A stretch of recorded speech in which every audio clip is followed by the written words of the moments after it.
अनामिका एक छोटे से गांव में अपने पिता रामदीन और सौतेली माँ शांति के साथ रहती थी। यह गांव बहुत ही शांत और प्राकृतिक सौंदर्य से भरा हुआ था। गांव के चारों ओर घने पेड़, हरे भरे खेत और तालाब थे जो पूरे वातावरण को एक सजीव चित्र जैसा बना देते थे। गांव की मिट्टी में एक अलग खुशबू थी जिसे हर सुबह हवा के झोंकों के साथ महसूस किया जा सकता था। लेकिन इस सुखद वातावरण के बावजूद अनामिका के जीवन में खुशियां बहुत कम थीं। उसकी जिंदगी कठोर और संघर्षों से भरी थी। अनामिका का जन्म एक गरीब किसान परिवार में हुआ था। उसकी माँ का निधन उसके जन्म के कुछ साल बाद हो गया था और उसके पिता रामदीन ने दूसरी शादी की थी ताकि घर को संभालने में मदद मिल सके। रामदीन मेहनती इंसान थे, लेकिन उनकी उम्र और खेतों का सीमित क्षेत्र उन्हें ज्यादा आमदनी कमाने से रोकता था। गांव में भी ज्यादातर किसान परिवार ही रहते थे और सबकी जीवन शैली लगभग एक जैसी थी। हालांकि रामदीन का एक ही सपना था कि उसकी बेटी अनामिका पढ़े लिखे और कुछ बड़ा करे, लेकिन शांति ने उस सपने को चूर चूर कर दिया। शांति की शादी रामदीन से केवल इसलिए हुई थी क्योंकि उसे सहारे की जरूरत थी और उसे इस बात की चिंता कम थी कि अनामिका का क्या होगा। शादी के बाद शांति ने अनामिका को कभी अपनी बेटी की तरह नहीं देखा। वह उसे हमेशा एक बोझ मानती रही और कभी उसे अपने दिल से स्वीकार नहीं कर पाई। जब अनामिका छोटी थी तभी से शांति ने उसे घर के कामों में लगा दिया। अनामिका की मासूमियत और उसकी भोली भाली सूरत शांति को और चिढ़ाती थी, क्योंकि उसे लगता था कि इस लड़की की वजह से उसका जीवन और कठिन हो गया है। हर सुबह जब सूरज की किरणें गांव के घरों पर पड़ती, अनामिका अपने छोटे से बिस्तर से उठती और तुरंत घर के कामों में लग जाती। सबसे पहले वह घर की सफाई करती, जो उसकी दिनचर्या का हिस्सा बन गई थी। उसके छोटे छोटे हाथों में झाड़ू होती और वह पूरे घर में घूमा करती। उसकी उम्र बहुत कम थी, लेकिन उसकी जिम्मेदारियां एक वयस्क महिला जैसी थीं। शांति कभी उसके काम से संतुष्ट नहीं होती। वह अक्सर कहती, तू कितना धीमा काम करती है अनामिका, इतने काम पड़े हैं और तू है कि बस ऐसे ही धीमे धीमे चलती है। अनामिका का बचपन बहुत ही कठिन परिस्थितियों में गुजरा। वह पढ़ाई करना चाहती थी क्योंकि उसे पढ़ाई से एक अजीब सा सुकून मिलता था। स्कूल में उसके कुछ दोस्त थे जो उसकी मासूमियत और दयालु स्वभाव की वजह से उससे जुड़े रहते थे। जब भी वह स्कूल जाती थी उसे लगता था कि यह दुनिया उससे बहुत बड़ी और खूबसूरत है, लेकिन दुर्भाग्य से यह खुशी ज्यादा दिन नहीं टिकी। अनामिका जब 5वीं कक्षा में थी तब शांति ने उसकी पढ़ाई छुड़वा दी। वह कहती थी, पढ़ाई लिखाई किस लिए करनी है, जब नौकरी नहीं करनी है तो पढ़ाई का क्या फायदा। यह शब्द अनामिका के दिल में बहुत गहरे चोट करते थे, क्योंकि उसे पढ़ाई से बहुत लगाव था। स्कूल में उसे अपनी अध्यापिका से प्यार था, जो उसे हमेशा सिखाती थी कि सपने देखना कभी बंद मत करना। लेकिन उसकी सौतेली माँ शांति के कड़े शब्दों ने उसके सभी सपनों को तोड़ दिया। जब भी अनामिका अपने पुराने स्कूल के दोस्तों से मिलती, वे उसकी तरफ दया की नजरों से देखते। वे उससे पूछते, अनामिका तुम अब स्कूल क्यों नहीं आती? और अनामिका के पास इसका कोई जवाब नहीं होता। वह चुपचाप उनकी बातों को सुनती और फिर घर लौट जाती, जहां उसे शांति का कठोर व्यवहार झेलना पड़ता। अनामिका का घर एक साधारण कच्चा मकान था, जिसकी दीवारें मिट्टी से बनी हुई थीं। बरसात के दिनों में इन दीवारों में सीलन आ जाती थी और गर्मी के दिनों में मकान एक तपते हुए तंदूर जैसा हो जाता था। घर में केवल 2 कमरे थे। एक में अनामिका के पिता रामदीन और शांति रहते थे और दूसरे कमरे में अनामिका अपने छोटे सौतेले भाई बहनों के साथ सोती थी। अनामिका की उम्र से छोटे 2 भाई और 1 बहन थे, जिनकी देखभाल भी अनामिका को करनी पड़ती थी। शांति उन्हें अक्सर अनामिका के जिम्मे छोड़ देती, क्योंकि उसे अपने कामों से ज्यादा आराम पसंद था। जब भी अनामिका घर में कुछ गलत करती, शांति उसे बिना सोचे समझे मार देती।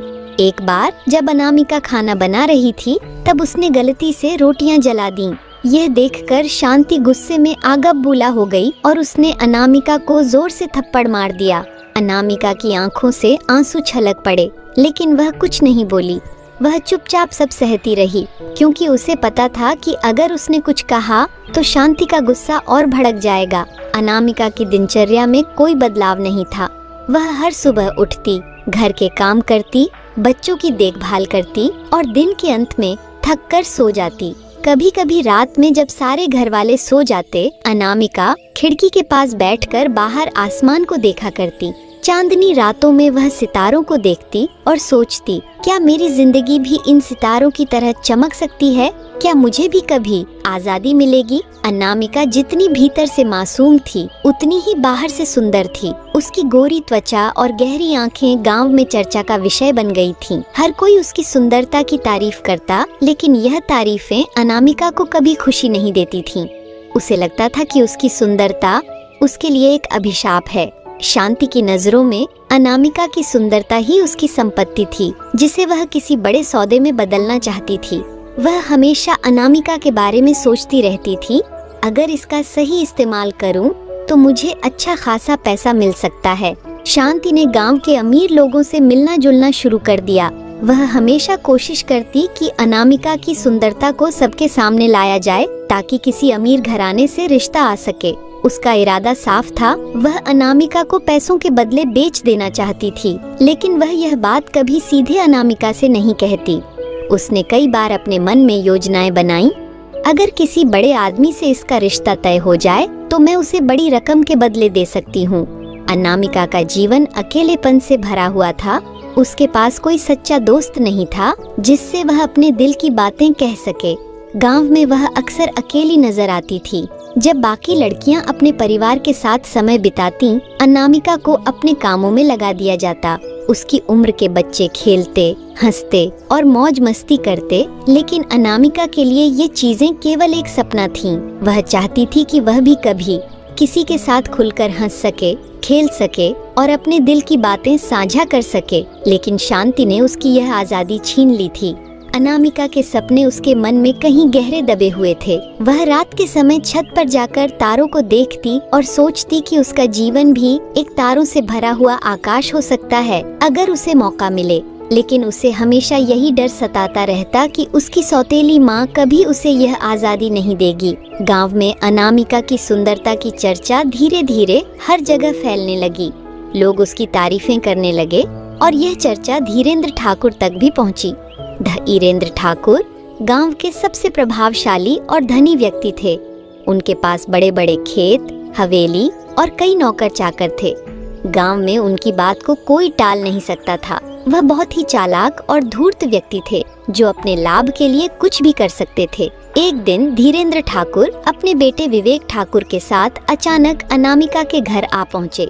शांति ने जब उन्हें दरवाजे पर देखा तो उसकी आंखों में लालच की चमक आ गई। धीरेन्द्र ठाकुर का घर आना उसके लिए एक सुनहरा मौका था और वह इसे किसी भी हालत में खोना नहीं चाहती थी। उसने धीरेन्द्र ठाकुर और विवेक का स्वागत बड़े अदब से किया और तुरंत उन्हें बैठने के लिए जगह दी। धीरेन्द्र ठाकुर का नाम पूरे गांव में बहुत ही सम्मान और खौफ के साथ लिया जाता था। वह एक धनी जमींदार था जिसकी कई पीढ़ियों से गांव और आसपास के इलाकों में हुकूमत थी। ठाकुर परिवार का इतिहास अत्यंत प्रभावशाली और ताकतवर था। धीरेन्द्र खुद भी उस शक्ति और धन दौलत का पूरा लाभ उठाता था। उसकी हवेली गांव से कुछ दूरी पर थी, लेकिन उसकी चमक और शान और शौकत इतनी थी कि गांव के किसी भी आदमी को वहां जाने की हिम्मत नहीं होती थी, जब तक कि खुद ठाकुर साहब ने उन्हें न बुलाया हो। धीरेन्द्र ठाकुर के पास गांव के लगभग आधे खेत थे और बाकी किसान उनकी जमीन पर काम करते थे। उनका सारा समय ठाकुर के खेतों की देखभाल और उपज को बढ़ाने में जाता था। गांव के हर आदमी के मन में धीरेन्द्र ठाकुर का डर था, क्योंकि अगर किसी ने ठाकुर साहब की बात न मानी तो उसे बर्बाद होने में देर नहीं लगती। लोग कहते थे कि ठाकुर साहब के पास बहुत सारे हथकंडे थे। पैसे, गुंडे और राजनीति में पकड़ सब कुछ उनकी मुट्ठी में था। धीरेन्द्र ठाकुर का बेटा विवेक ठाकुर भी पिता की तरह अमीर और अकड़ वाला था, लेकिन वह अपने पिता से ज्यादा क्रूर था। उसका स्वभाव कुछ रहस्यमय और डरावना था। लोग उसकी क्रूरता और औरतों के प्रति अनैतिक व्यवहार के किस्से सुनाते थे, लेकिन ठाकुर परिवार की ताकत के सामने किसी ने भी खुलकर विरोध करने की हिम्मत नहीं की। उस दिन धीरेन्द्र ठाकुर अचानक अनामिका के घर आ पहुँचे। धूल भरी गर्मी में भी उनकी गाड़ी चमचमा रही थी। ठाकुर की गाड़ी के साथ 3 और गाड़ियां थीं, जिनमें उनके आदमी थे। गांव में कोई भी शख्स उन्हें माफिया की तरह मानता था। अनामिका उस समय रसोई में काम कर रही थी, जबकि उसकी माँ शांति बरामदे में बैठी हुई थी। शांति ने जैसे ही गाड़ियों की आवाज सुनी, उसने अपने दुपट्टे को ठीक किया और जल्दी से दरवाजे पर पहुँच गई। उसके दिल में अचानक उम्मीद की एक चमक आई। अरे, ठाकुर साहब खुद मेरे घर पर आए हैं, उसने मन ही मन सोचा। शांति ने घबराहट और लालच के मिश्रण के साथ दरवाजा खोला। धीरेंद्र ठाकुर की भारी भरकम कद काठी और उनका दबदबा देखते ही बनता था।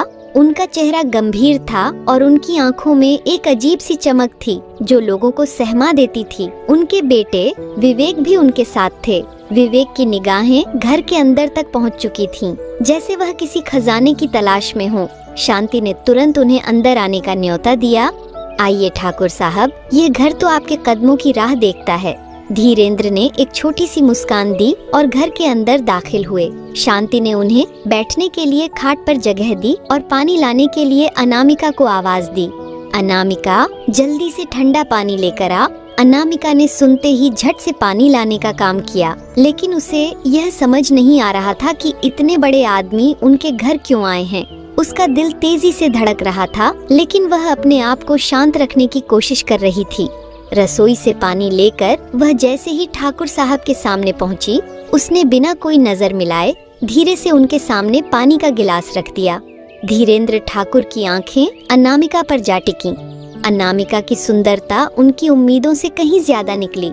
उसकी मासूमियत और सौंदर्य ने धीरेंद्र को मोहित कर दिया। उन्होंने गिलास उठाया, लेकिन उनकी नजरें अनामिका पर ही टिकी रहीं। विवेक ने भी अनामिका को देखा, लेकिन उसकी नजरों में कुछ और था, एक अजीब सा गुस्सा और घमंड। वह जानता था कि वह जो चाहे हासिल कर सकता है और उसकी नजर में अनामिका बस एक और चीज थी जिसे पाना बाकी था।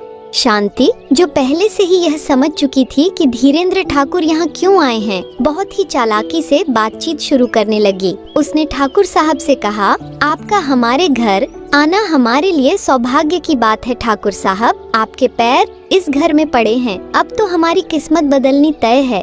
धीरेंद्र ने एक लंबी सांस ली और गंभीरता से कहा, तुम्हारी बेटी अनामिका बहुत सुंदर है शांति।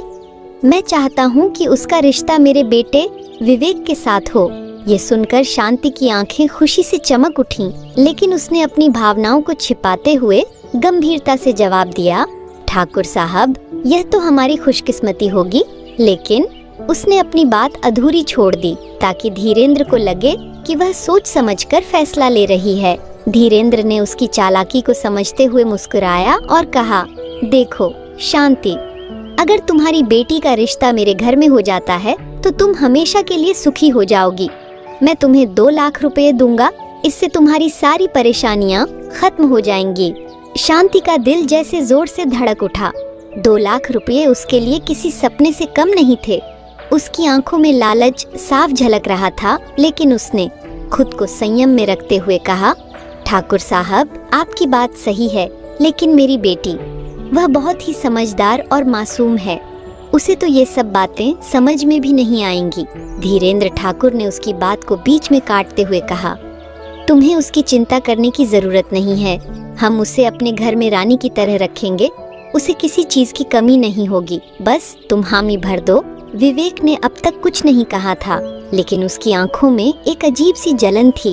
वह अपने पिता की हर बात को चुपचाप सुन रहा था, लेकिन उसके चेहरे पर एक अनकहा गुस्सा और असंतोष था। वह अपने पिता की योजनाओं से खुश नहीं था, क्योंकि उसे यह पसंद नहीं आता था कि उसके पिता उसकी जिंदगी के फैसले करते रहे। वह अनामिका को अपने तरीके से पाना चाहता था, बिना किसी पारंपरिक रस्म के। शांति के मन में अब कोई संदेह नहीं था, 2 लाख रुपये उसकी जिंदगी बदल सकते थे।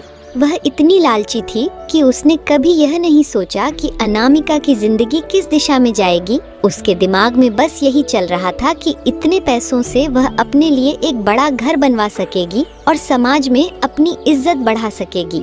उसने थोड़ा नाटक करते हुए कहा, ठाकुर साहब, हम गरीब लोग हैं, हमें इस बारे में सोचने का वक्त चाहिए। धीरेंद्र ने समझते हुए कहा, ठीक है, सोच लो, लेकिन ज्यादा वक्त नहीं है। मैं 1 हफ्ते में शादी करवाना चाहता हूँ। तुम्हें पैसे मिल जाएंगे। बस एक बात ध्यान रखना, अनामिका आज से बाहर नहीं निकलेगी। हमें नहीं चाहिए कि कोई और उसकी सुंदरता पर नजर डाले। शांति ने सिर हिलाकर हामी भरी। उसकी आंखों में खुशी साफ झलक रही थी और अब उसकी योजना बन चुकी थी। वह ठाकुर साहब से कुछ और मांगने की भी सोच रही थी, लेकिन अभी वक्त सही नहीं था। उसने मन ही मन सोचा, अगर मैंने 2 लाख रुपए के बजाय 4 लाख मांग लिए होते तो शायद वे भी दे देते। अनामिका को अब तक इस सब का कोई अंदाजा नहीं था। जब ठाकुर साहब और उनके लोग चले गए तो शांति ने उसे पास बुलाया और कहा, अब से तुम घर के बाहर नहीं जाओगी और आज से कोई काम भी नहीं करना। तुम्हारे लिए बहुत बड़ा रिश्ता आया है। अनामिका ने हैरान होकर पूछा, रिश्ता किसका? शांति ने उसे बताया कि धीरेन्द्र ठाकुर ने उसके बेटे विवेक से शादी की बात की है। उनके पास बहुत धन दौलत है, तुझे बस आराम से रहना है और कोई काम नहीं करना पड़ेगा। अनामिका यह सुनकर स्तब्ध रह गई। उसने कभी सोचा भी नहीं था कि उसकी जिंदगी में इस तरह का बदलाव आएगा। वह घबराई हुई थी, लेकिन उसने कुछ नहीं कहा। उसे यह सब समझने में समय लग रहा था। वह जानती थी कि उसकी सौतेली माँ उसकी भलाई के बारे में नहीं सोचती, लेकिन यह शादी उसके लिए एक अनजान भविष्य लेकर आई थी। धीरेन्द्र ठाकुर और उनके बेटे विवेक के जाने के बाद अनामिका के मन में एक अजीब सी हलचल मची हुई थी। वह समझ नहीं पा रही थी कि अचानक उसकी जिंदगी में ये बदलाव क्यों आ रहे हैं। उसके दिमाग में बहुत सारे सवाल घूमने लगे। क्यों इतने बड़े लोग हमारे जैसे गरीबों के घर रिश्ता लाए हैं? वह सोचती रही।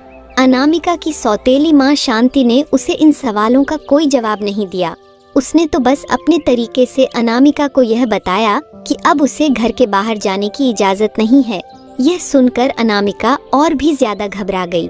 उसे लगा कि उसकी जिंदगी अब एक कैद की तरह हो जाएगी, जहाँ न तो उसे अपनी इच्छाएं व्यक्त करने की आजादी होगी और न ही उसे बाहर की दुनिया देखने का मौका मिलेगा। क्या मैं अब हमेशा के लिए इस घर में बंद रह जाऊंगी? यह ख्याल उसे परेशान करने लगा। अनामिका ने खिड़की से बाहर झांकते हुए गांव के जीवन को देखा।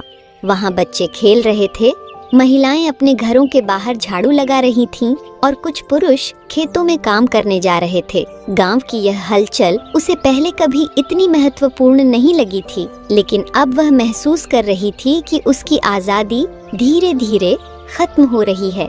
वह सोचने लगी, क्या यह वही जिंदगी है जिसका मैंने सपना देखा था? रात होते ही जब सब सोने चले गए, अनामिका अकेले अपने बिस्तर पर बैठी थी। उसके मन में विचारों का तूफान चल रहा था।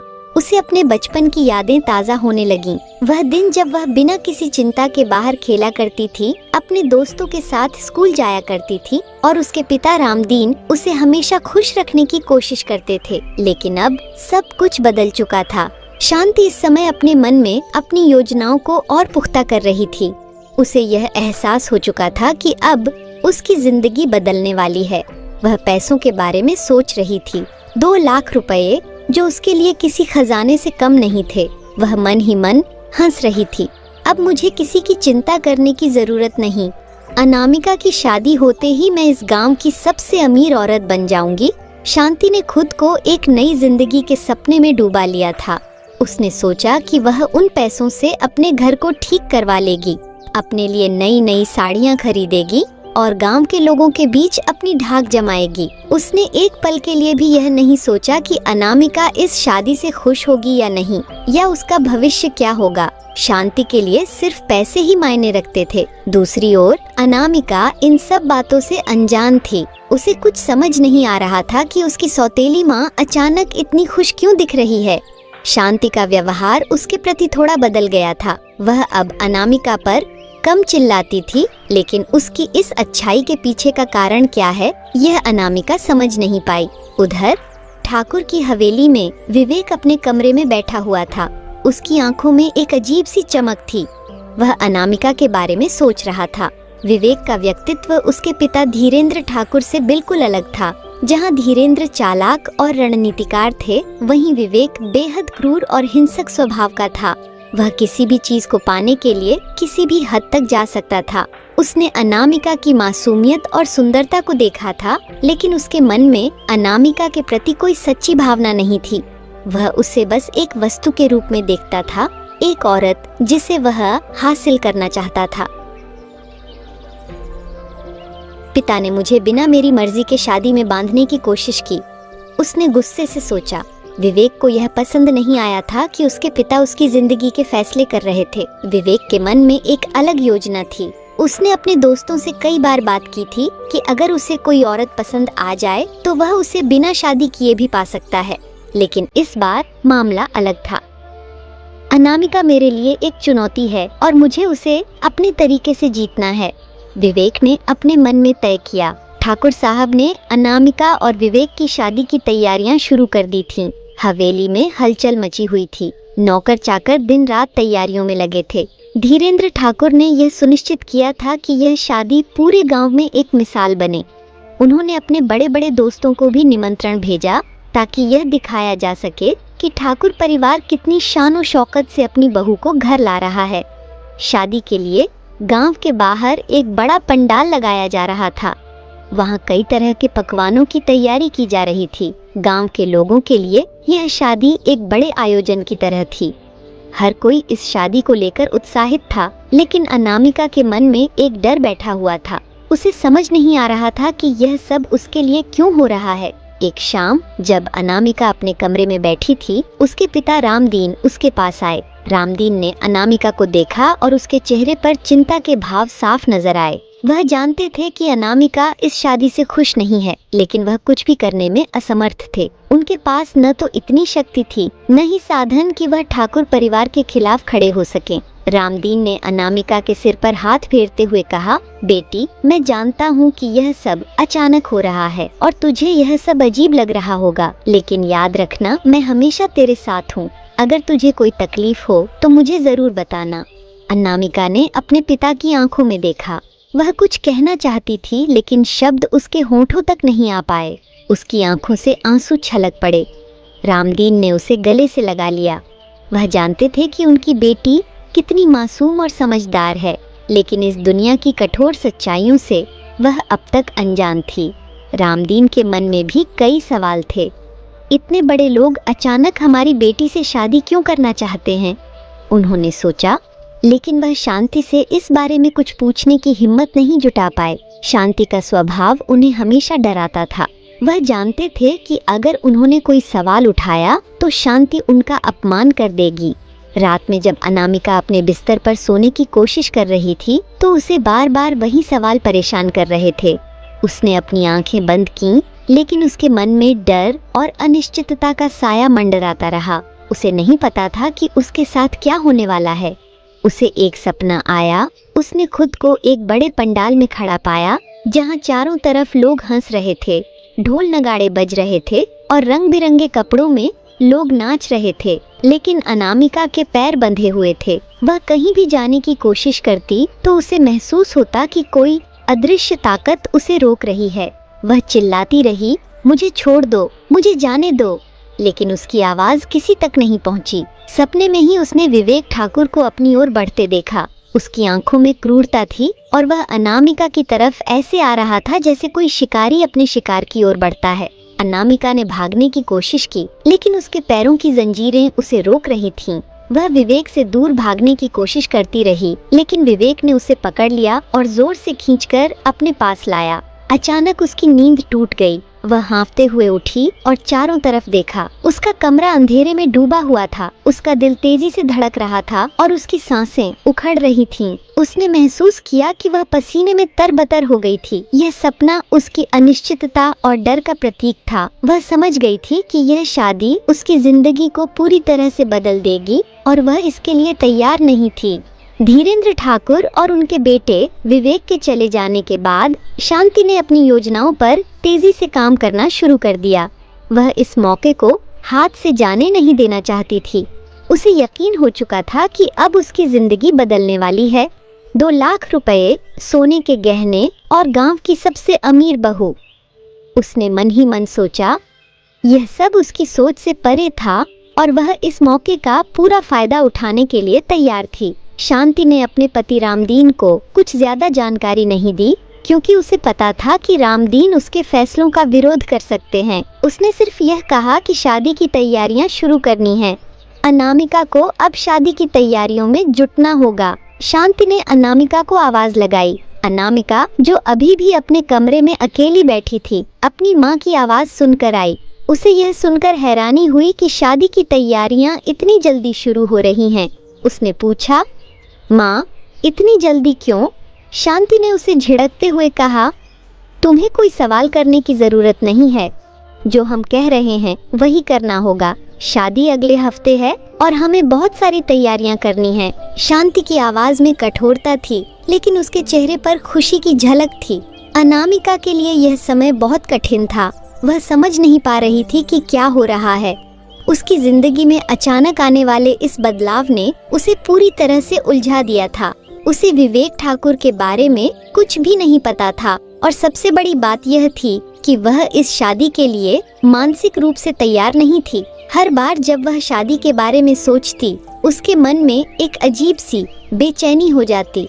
क्या मुझे सच में इस आदमी से शादी करनी चाहिए? उसने अपने मन में सवाल उठाया। वह जानती थी कि उसके पास कोई और विकल्प नहीं है। उसकी सौतेली माँ ने फैसला कर लिया था और वह अपनी माँ के खिलाफ कुछ भी कहने की हिम्मत नहीं जुटा पा रही थी। रात को जब अनामिका बिस्तर पर लेटी, उसकी आंखों में नींद नहीं थी। उसे विवेक ठाकुर की आंखें याद आने लगीं। जब वह पहली बार उसे देखने आया था, उसकी आंखों में एक अजीब सी चमक थी, जैसे उसने पहले से ही फैसला कर लिया हो कि वह अनामिका को हासिल करेगा। अनामिका को उस नजर से डर लगने लगा। वह आदमी कैसा होगा? क्या वह मुझे समझ पाएगा? अनामिका के मन में इन सवालों की बाढ़ आ गई। उसे अपने भविष्य की चिंता सताने लगी, लेकिन वह कुछ नहीं कर पा रही थी। उसकी दुनिया अचानक सिकुड़ गई थी और वह उस कैद से बाहर निकलने का कोई रास्ता नहीं देख पा रही थी। अगले दिन शादी की तैयारियां जोर शोर से शुरू हो गईं। शांति ने गांव के सभी लोगों को बुलाना शुरू कर दिया था। घर के बाहर पंडाल लगवाने का काम भी शुरू हो चुका था। गांव की औरतें अनामिका को सजी धजी देखकर उसकी तारीफें करने लगीं। वाह अनामिका, तू तो इस शादी में राजकुमारी की तरह दिखेगी, एक औरत ने कहा। लेकिन अनामिका के चेहरे पर मुस्कान नहीं थी। वह हर एक तारीफ के पीछे छुपी हुई सच्चाई को समझने की कोशिश कर रही थी। उसके मन में लगातार सवाल उठ रहे थे। क्या ये लोग सच में मेरी खुशी के बारे में सोच रहे हैं? जब अनामिका को उसकी शादी के लिए कपड़े पहनाए जा रहे थे, तो उसे अजीब सा महसूस हुआ। वह भारी भरकम लाल जोड़े में खुद को असहज महसूस कर रही थी। उसने कभी इतने गहने और कपड़े नहीं पहने थे। अनामिका ने आईने में खुद को देखा। वह सजी धजी दुल्हन की तरह दिख रही थी, लेकिन उसके चेहरे पर चिंता के भाव साफ नजर आ रहे थे। उसकी आंखों में खुशी नहीं थी, बल्कि डर और उलझन का अक्स साफ झलक रहा था। शांति ने उसे डांटते हुए कहा, तू क्यों ऐसे मुंह बना रही है? तुझे पता भी है तेरे भाग्य कितने बड़े हैं। धीरेन्द्र ठाकुर के घर जा रही है तू, वहाँ तुझे किसी चीज की कमी नहीं होगी। अनामिका चुप रही। उसे कुछ भी कहने का मन नहीं हुआ। वह जानती थी कि उसकी माँ उसकी भावनाओं को कभी समझ नहीं पाएगी। उधर ठाकुर के घर में भी शादी की तैयारियां चल रही थीं, लेकिन विवेक ठाकुर इन तैयारियों से ज्यादा उत्साहित नहीं था।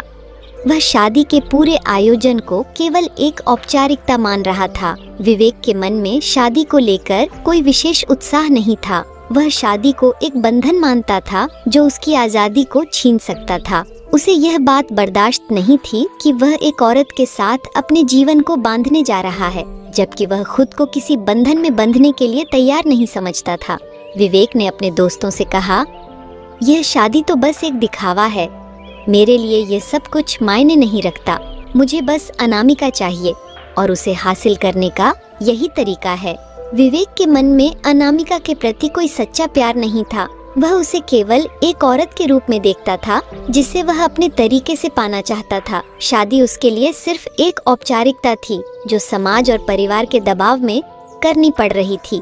जब शादी के दिन करीब आने लगे, शांति ने अनामिका को विदाई की तैयारियों में भी शामिल कर लिया। अनामिका के लिए यह सब बहुत अजीब था। उसे अपने पिता रामदीन की बहुत याद आने लगी। वह जानती थी कि उसके पिता इस शादी से खुश नहीं हैं, लेकिन वह कुछ भी कहने में असमर्थ थे। रामदीन ने एक बार फिर से अनामिका से कहा, बेटी, अगर तुझे कुछ भी ठीक नहीं लग रहा हो तो मुझे बता देना, मैं कुछ भी करने को तैयार हूँ। लेकिन अनामिका ने अपने पिता को कोई जवाब नहीं दिया। वह जानती थी कि उनके पास इस स्थिति से बाहर निकलने का कोई रास्ता नहीं है। उसकी विदाई की तैयारी भी शुरू हो चुकी थी। गांव की औरतें उसे घेरे हुए बैठी थीं। और अनामिका को सजाने संवारने में लगी थी। उसे यह सब बिल्कुल अच्छा नहीं लग रहा था। उस रात जब अनामिका सोने की कोशिश कर रही थी, उसे एक और सपना आया। उसने खुद को एक अंधेरे कमरे में कैद पाया। कमरे की दीवारें काली और ठंडी थीं। वह बार बार दरवाजा खोलने की कोशिश कर रही थी, लेकिन दरवाजा बंद था। सपने में उसे विवेक ठाकुर की आवाज सुनाई दी, जो उससे कह रहा था, तू इस कमरे से कभी बाहर नहीं निकल सकेगी। अनामिका ने दरवाजा पीटने की कोशिश की, लेकिन उसकी आवाज किसी तक नहीं पहुंची। अचानक उसे महसूस हुआ कि उसकी जंजीरें और भी कस गई हैं। वह हाँफते हुए उठ गई और उसकी सांसें तेज हो गईं। उसे यह समझ नहीं आ रहा था कि यह सपना था या हकीकत। उसके दिल में यह डर बैठ गया था कि यह शादी उसके लिए एक कैद साबित होगी। शादी का दिन आ गया था। पूरे गांव में शादी की धूमधाम की चर्चा थी। अनामिका के घर पर सुबह से ही हलचल मची हुई थी। हर तरफ रौनक, गहनों की चमक, रंग बिरंगे कपड़े और शहनाई की आवाजें गूंज रही थीं। लेकिन इस सारे शोर शराबे और उत्सव के बीच अनामिका का दिल धड़क रहा था। वह अपने कमरे में अकेली बैठी थी और उसकी आंखों में चिंता और अनिश्चितता साफ झलक रही थी। गांव के कई लोग शादी की तैयारियों में मदद कर रहे थे। महिलाएं अनामिका को तैयार करने में लगी हुई थीं। उसे सुंदर से सुंदर दिखाने की कोशिश कर रही थीं। लेकिन अनामिका का मन इन सब तैयारियों से कहीं दूर था। वह बार बार अपने भविष्य के बारे में सोच रही थी। क्या मैं सच में इस शादी के लिए तैयार हूँ? वह खुद से यह सवाल करती रही। महिलाओं ने अनामिका को लाल रंग का भारी भरकम लहंगा पहनाया, जो सोने की कढ़ाई से सजा हुआ था। उसके माथे पर झिलमिलाता हुआ मांग टीका था और उसकी नाक में एक बड़ी सी नथनी थी, जो उसकी सुंदरता को और भी बढ़ा रही थी। उसकी आंखों में काजल और होठों पर हल्का गुलाबी रंग था, जो उसकी मासूमियत को और भी गहराई देता था। जब अनामिका आईने के सामने खड़ी हुई तो उसे अपनी ही तस्वीर पहचान में नहीं आई। वह एक बेहद सुंदर दुल्हन की तरह दिख रही थी, लेकिन उसके चेहरे पर खुशी के बजाय एक गहरी उदासी थी। उसकी आंखों में एक अजीब सा खालीपन था, जो उसके अंदर की बेचैनी को बयान कर रहा था। शांति ने अनामिका की तरफ देखा और मुस्कुराते हुए कहा, आज तू कितनी सुंदर लग रही है। तुझे देखकर धीरेंद्र ठाकुर भी गर्व महसूस करेंगे कि उन्होंने तुझे अपनी बहू चुना है। अनामिका ने कोई जवाब नहीं दिया। उसने अपनी माँ की बात को सुना, लेकिन उसके मन में सवाल और डर ही भरे हुए थे। उधर ठाकुर परिवार की हवेली में भी तैयारियां चल रही थीं। विवेक ठाकुर को अपने शादी के जोड़े में सजाया जा रहा था। उसने भी एक भारी शेरवानी पहनी थी, जिसमें सोने के बटन और महीन कढ़ाई थी। उसके चेहरे पर हल्की सी मुस्कान थी, लेकिन उसकी आंखों में वही क्रूरता और घमंड साफ झलक रहा था, जो अनामिका ने पहले भी देखा था। विवेक का मन इस शादी को लेकर उलझन में था। उसे यह बात पसंद नहीं आ रही थी कि वह इस शादी के बंधन में बंधने जा रहा है। मुझे तो बस अनामिका चाहिए थी, लेकिन यह शादी मेरे लिए क्यों जरूरी है?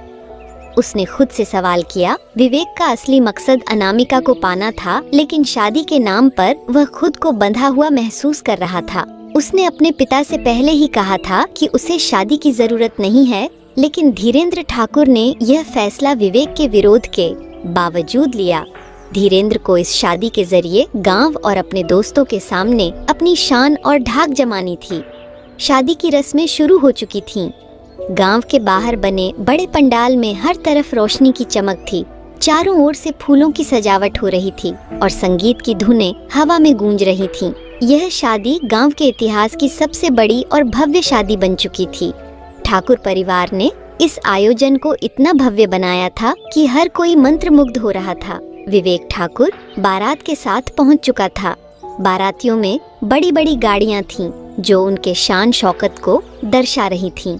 घोड़ों पर सवार लोग, बैंडबाजों की धुन और नाचते गाते बाराती इस शादी को और भी भव्य बना रहे थे।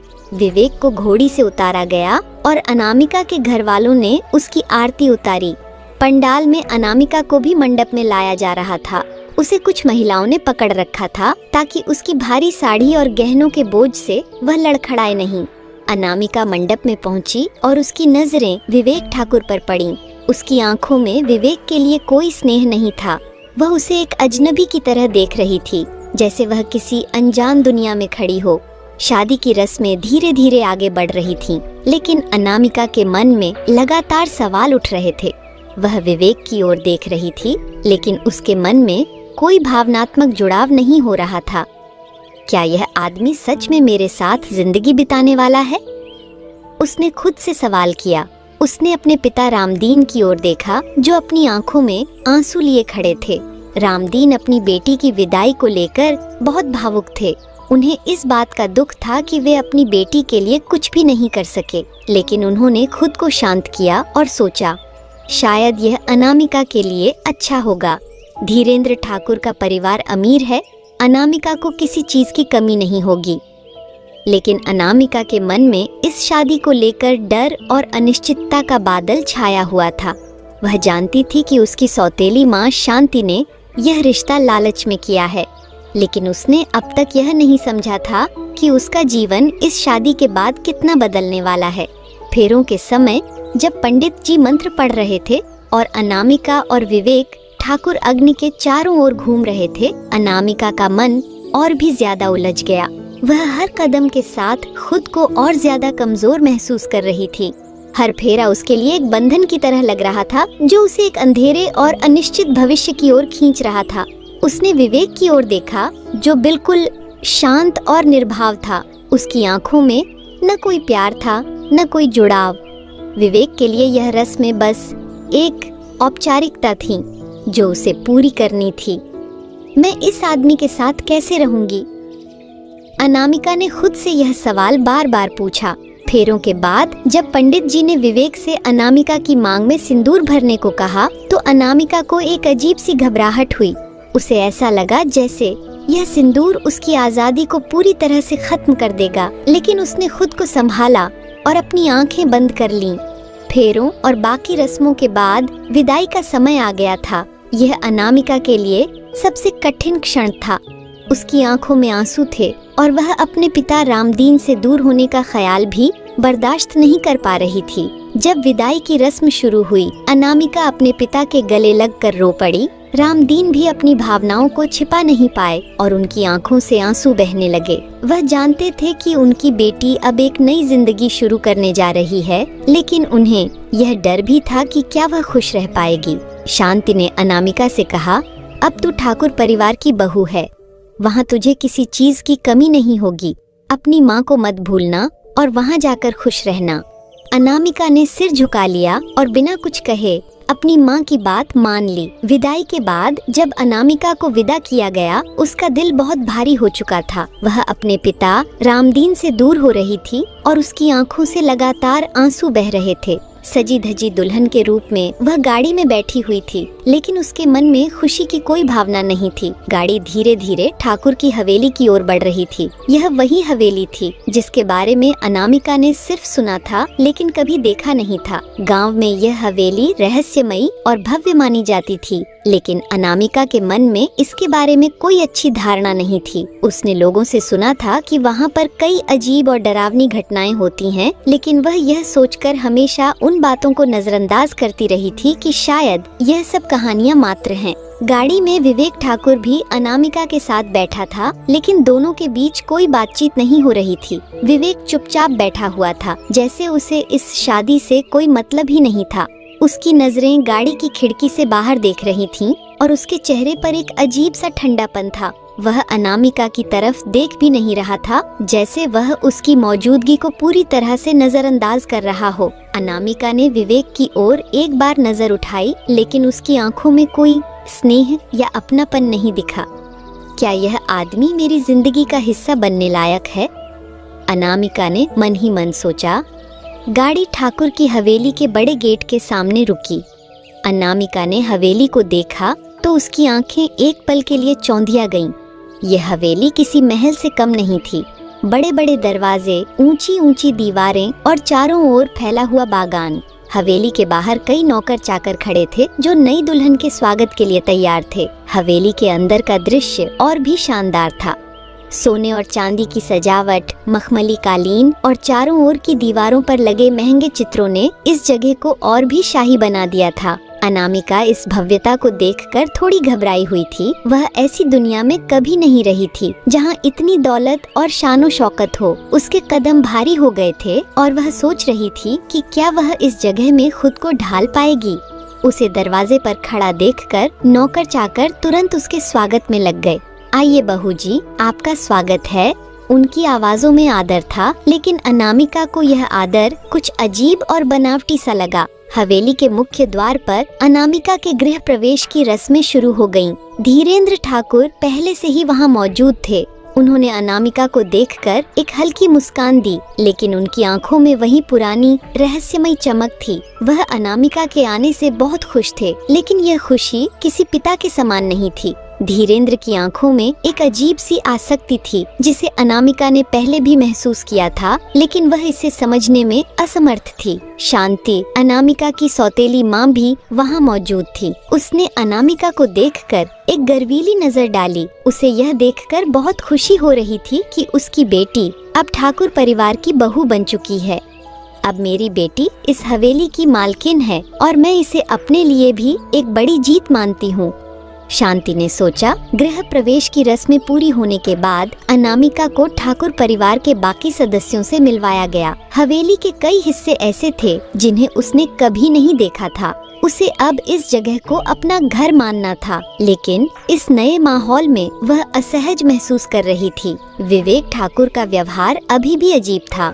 उसने अनामिका से कोई बात नहीं की, न ही उसकी तरफ कोई खास ध्यान दिया। ऐसा लग रहा था जैसे वह इस शादी से पूरी तरह उदासीन है। यह देखकर अनामिका के मन में और भी सवाल उठने लगे। विवेक ठाकुर का यह ठंडापन अनामिका को बहुत असहज कर रहा था। उसने सोचा कि शायद विवेक को इस शादी के लिए मजबूर किया गया है और वह इस रिश्ते से खुश नहीं है। लेकिन अनामिका खुद भी इस रिश्ते से खुश नहीं थी, इसलिए वह विवेक की भावनाओं को समझने की कोशिश कर रही थी। विवेक ने कमरे में जाकर अपने कपड़े बदले और फिर बिना कुछ कहे हवेली के अंदर के दूसरे हिस्से में चला गया। उसकी हरकतें अनामिका को चौंकाने वाली लग रही थीं, लेकिन उसने खुद को शांत रखा। अनामिका को हवेली के ऊपरी हिस्से में स्थित एक बड़े और शानदार कमरे में ले जाया गया। यह कमरा किसी महल के कमरे से कम नहीं था। दीवारों पर सुंदर चित्र, रेशमी पर्दे और सोने की सजावट थी। बिस्तर इतना बड़ा था कि उस पर 5 लोग आराम से सो सकते थे। कमरे के कोने में एक सुंदर नक्काशीदार शीशा था, जो पुराने समय की महलनुमा चीजों का हिस्सा था। अनामिका को यह कमरा देखकर कुछ आश्चर्य हुआ, लेकिन वह इसमें खुद को असहज महसूस कर रही थी। यह मेरा घर नहीं है, उसने सोचा। यह कमरा जितना भव्य और आलीशान था, उतना ही उसे अपनी पुरानी जिंदगी की याद आ रही थी, जहाँ वह सादगी से रहती थी। अनामिका ने कमरे में कदम रखते ही महसूस किया कि यह जगह उसके लिए अजनबी है। उसने सोचा कि यहाँ पर सब कुछ होते हुए भी वह अकेली महसूस कर रही है। उसने कमरे के चारों तरफ नजर घुमाई और वहाँ की हर छोटी छोटी चीजों का निरीक्षण करने लगी। उसे इस नए जीवन में अब बहुत सारी नई चीजों का सामना करना था, लेकिन उसका मन अब भी अपने पुराने जीवन में ही अटका हुआ था। उस रात जब अनामिका अपने नए कमरे में अकेली थी, उसे बहुत डर लगने लगा। उसकी आंखों से आंसू बह रहे थे। यह मेरी जिंदगी कैसे बदल गई है? उसने खुद से सवाल किया। वह सोच रही थी कि अब वह अपने पिता और अपने पुराने घर से कितनी दूर हो गई है। उसे अपने पिता की याद आने लगी, जो हमेशा उसके साथ रहते थे। अब वह एक नई जगह पर थी, जहाँ सब कुछ अजनबी था। अनामिका ने अपने बिस्तर पर लेटकर सोने की कोशिश की, लेकिन उसे नींद नहीं आ रही थी। उसका मन बार बार उस घटना पर जा रहा था जब उसने विवेक ठाकुर की आंखों में क्रूरता देखी थी। वह यह सोचकर डरने लगी कि विवेक ठाकुर के साथ उसका भविष्य कैसा होगा। रात के गहरे सन्नाटे में अनामिका को हवेली के बाहर से अजीब सी आवाजें आने लगीं। वह अचानक उठ बैठी और ध्यान से सुनने लगी। हवेली का सन्नाटा उसे डरावना लगने लगा था। उसे बाहर से किसी के चलने की आवाजें सुनाई दीं, जैसे कोई उसके कमरे के बाहर आ जा रहा हो। उसने धीरे से कमरे का दरवाजा खोला और देखा कि बाहर कुछ नौकर चाकर खड़े थे, लेकिन उनके चेहरे पर अजीब सी गंभीरता थी। वे कुछ फुसफुसा रहे थे, लेकिन अनामिका को कुछ समझ नहीं आया। अनामिका ने सोचा कि शायद यह सब उसके मन का वहम है, लेकिन फिर भी उसके दिल में एक अजीब सा डर बैठ गया। वह जानती थी कि इस हवेली में कुछ तो ऐसा है जिसे उससे छिपाया जा रहा है। रात के अंधेरे में अनामिका को विवेक के बारे में सोचकर और भी अजीब महसूस होने लगा। उसने अब तक विवेक से कोई खास बातचीत नहीं की थी, लेकिन उसे विवेक की आंखों में कुछ अजीब सा महसूस हुआ था। विवेक का व्यवहार उसके लिए एक पहेली बना हुआ था। उसकी नजरों में न तो प्यार था न कोई लगाव, लेकिन उसके अंदर एक छुपा हुआ गुस्सा और घमंड साफ झलक रहा था। क्या वह मुझसे कुछ छिपा रहा है? अनामिका ने खुद से सवाल किया। वह इस सवाल का जवाब ढूंढने की कोशिश कर रही थी, लेकिन उसे अब तक कुछ समझ नहीं आया। उसके मन में कई तरह के विचार घूम रहे थे, लेकिन वह किसी नतीजे पर नहीं पहुंच पा रही थी। अनामिका को ठाकुर हवेली में आए अभी कुछ ही घंटे हुए थे, लेकिन उसे ऐसा लगने लगा था जैसे वह कई सालों से इस भारी भरकम और रहस्यमयी वातावरण में फंसी हुई हो। रात की गहराई बढ़ने के साथ ही हवेली और भी डरावनी लगने लगी। हवेली का सन्नाटा, दीवारों पर टंगे पुराने चित्र और हर कोने से आती हल्की हल्की आवाजें उसे बेचैन कर रही थीं। अनामिका अपने बिस्तर पर बैठी थी, लेकिन उसे नींद नहीं आ रही थी। वह बार बार अपने कमरे के बाहर से आने वाली आवाजों पर ध्यान देने की कोशिश कर रही थी। कभी कभी उसे ऐसा महसूस होता कि हवेली के गलियारों में कोई हलचल है। क्या यहाँ सचमुच कुछ छिपा हुआ है? उसने खुद से पूछा। कभी कभी हवेली के कद्दावर दरवाजों से हवा गुजरने की आवाजें उसके दिल में डर भर देती। उसे अब यह हवेली और भी रहस्यमयी लगने लगी थी। उसका मन बार बार सवाल कर रहा था, क्या इस हवेली में कुछ छुपा हुआ है जिसे मुझसे छिपाया जा रहा है? अनामिका को विवेक के साथ अब तक का अनुभव बहुत अजीब और डरावना लग रहा था। शादी के बाद से विवेक ने उससे सीधे कोई बातचीत नहीं की थी। वह हमेशा चुप और गंभीर रहता था। अगली सुबह जब अनामिका उठी, उसने देखा कि विवेक कमरे में नहीं था। उसने सोचा कि वह शायद हवेली के किसी दूसरे हिस्से में होगा, लेकिन फिर उसे याद आया कि रात में भी विवेक बहुत देर से आया था और आते ही बिना कुछ कहे सो गया था। वह मुझसे बात क्यों नहीं करता? अनामिका ने मन ही मन सोचा। विवेक का यह व्यवहार उसे और भी असहज बना रहा था। वह समझ नहीं पा रही थी कि विवेक उससे इतनी दूरी क्यों बना रहा है। दिन में अनामिका को ठाकुर परिवार के बाकी सदस्यों से मिलने का मौका मिला। हवेली में धीरेन्द्र ठाकुर के अलावा कुछ और रिश्तेदार भी थे जो इस भव्य और बड़े घर में रहते थे। अनामिका को उनसे मिलवाया गया, लेकिन उनकी नजरें भी अजीब थीं। हवेली की एक पुरानी नौकरानी, जिसका नाम कमला फटे था, अनामिका के पास आई। वह काफी बूढ़ी और थकी हुई दिख रही थी।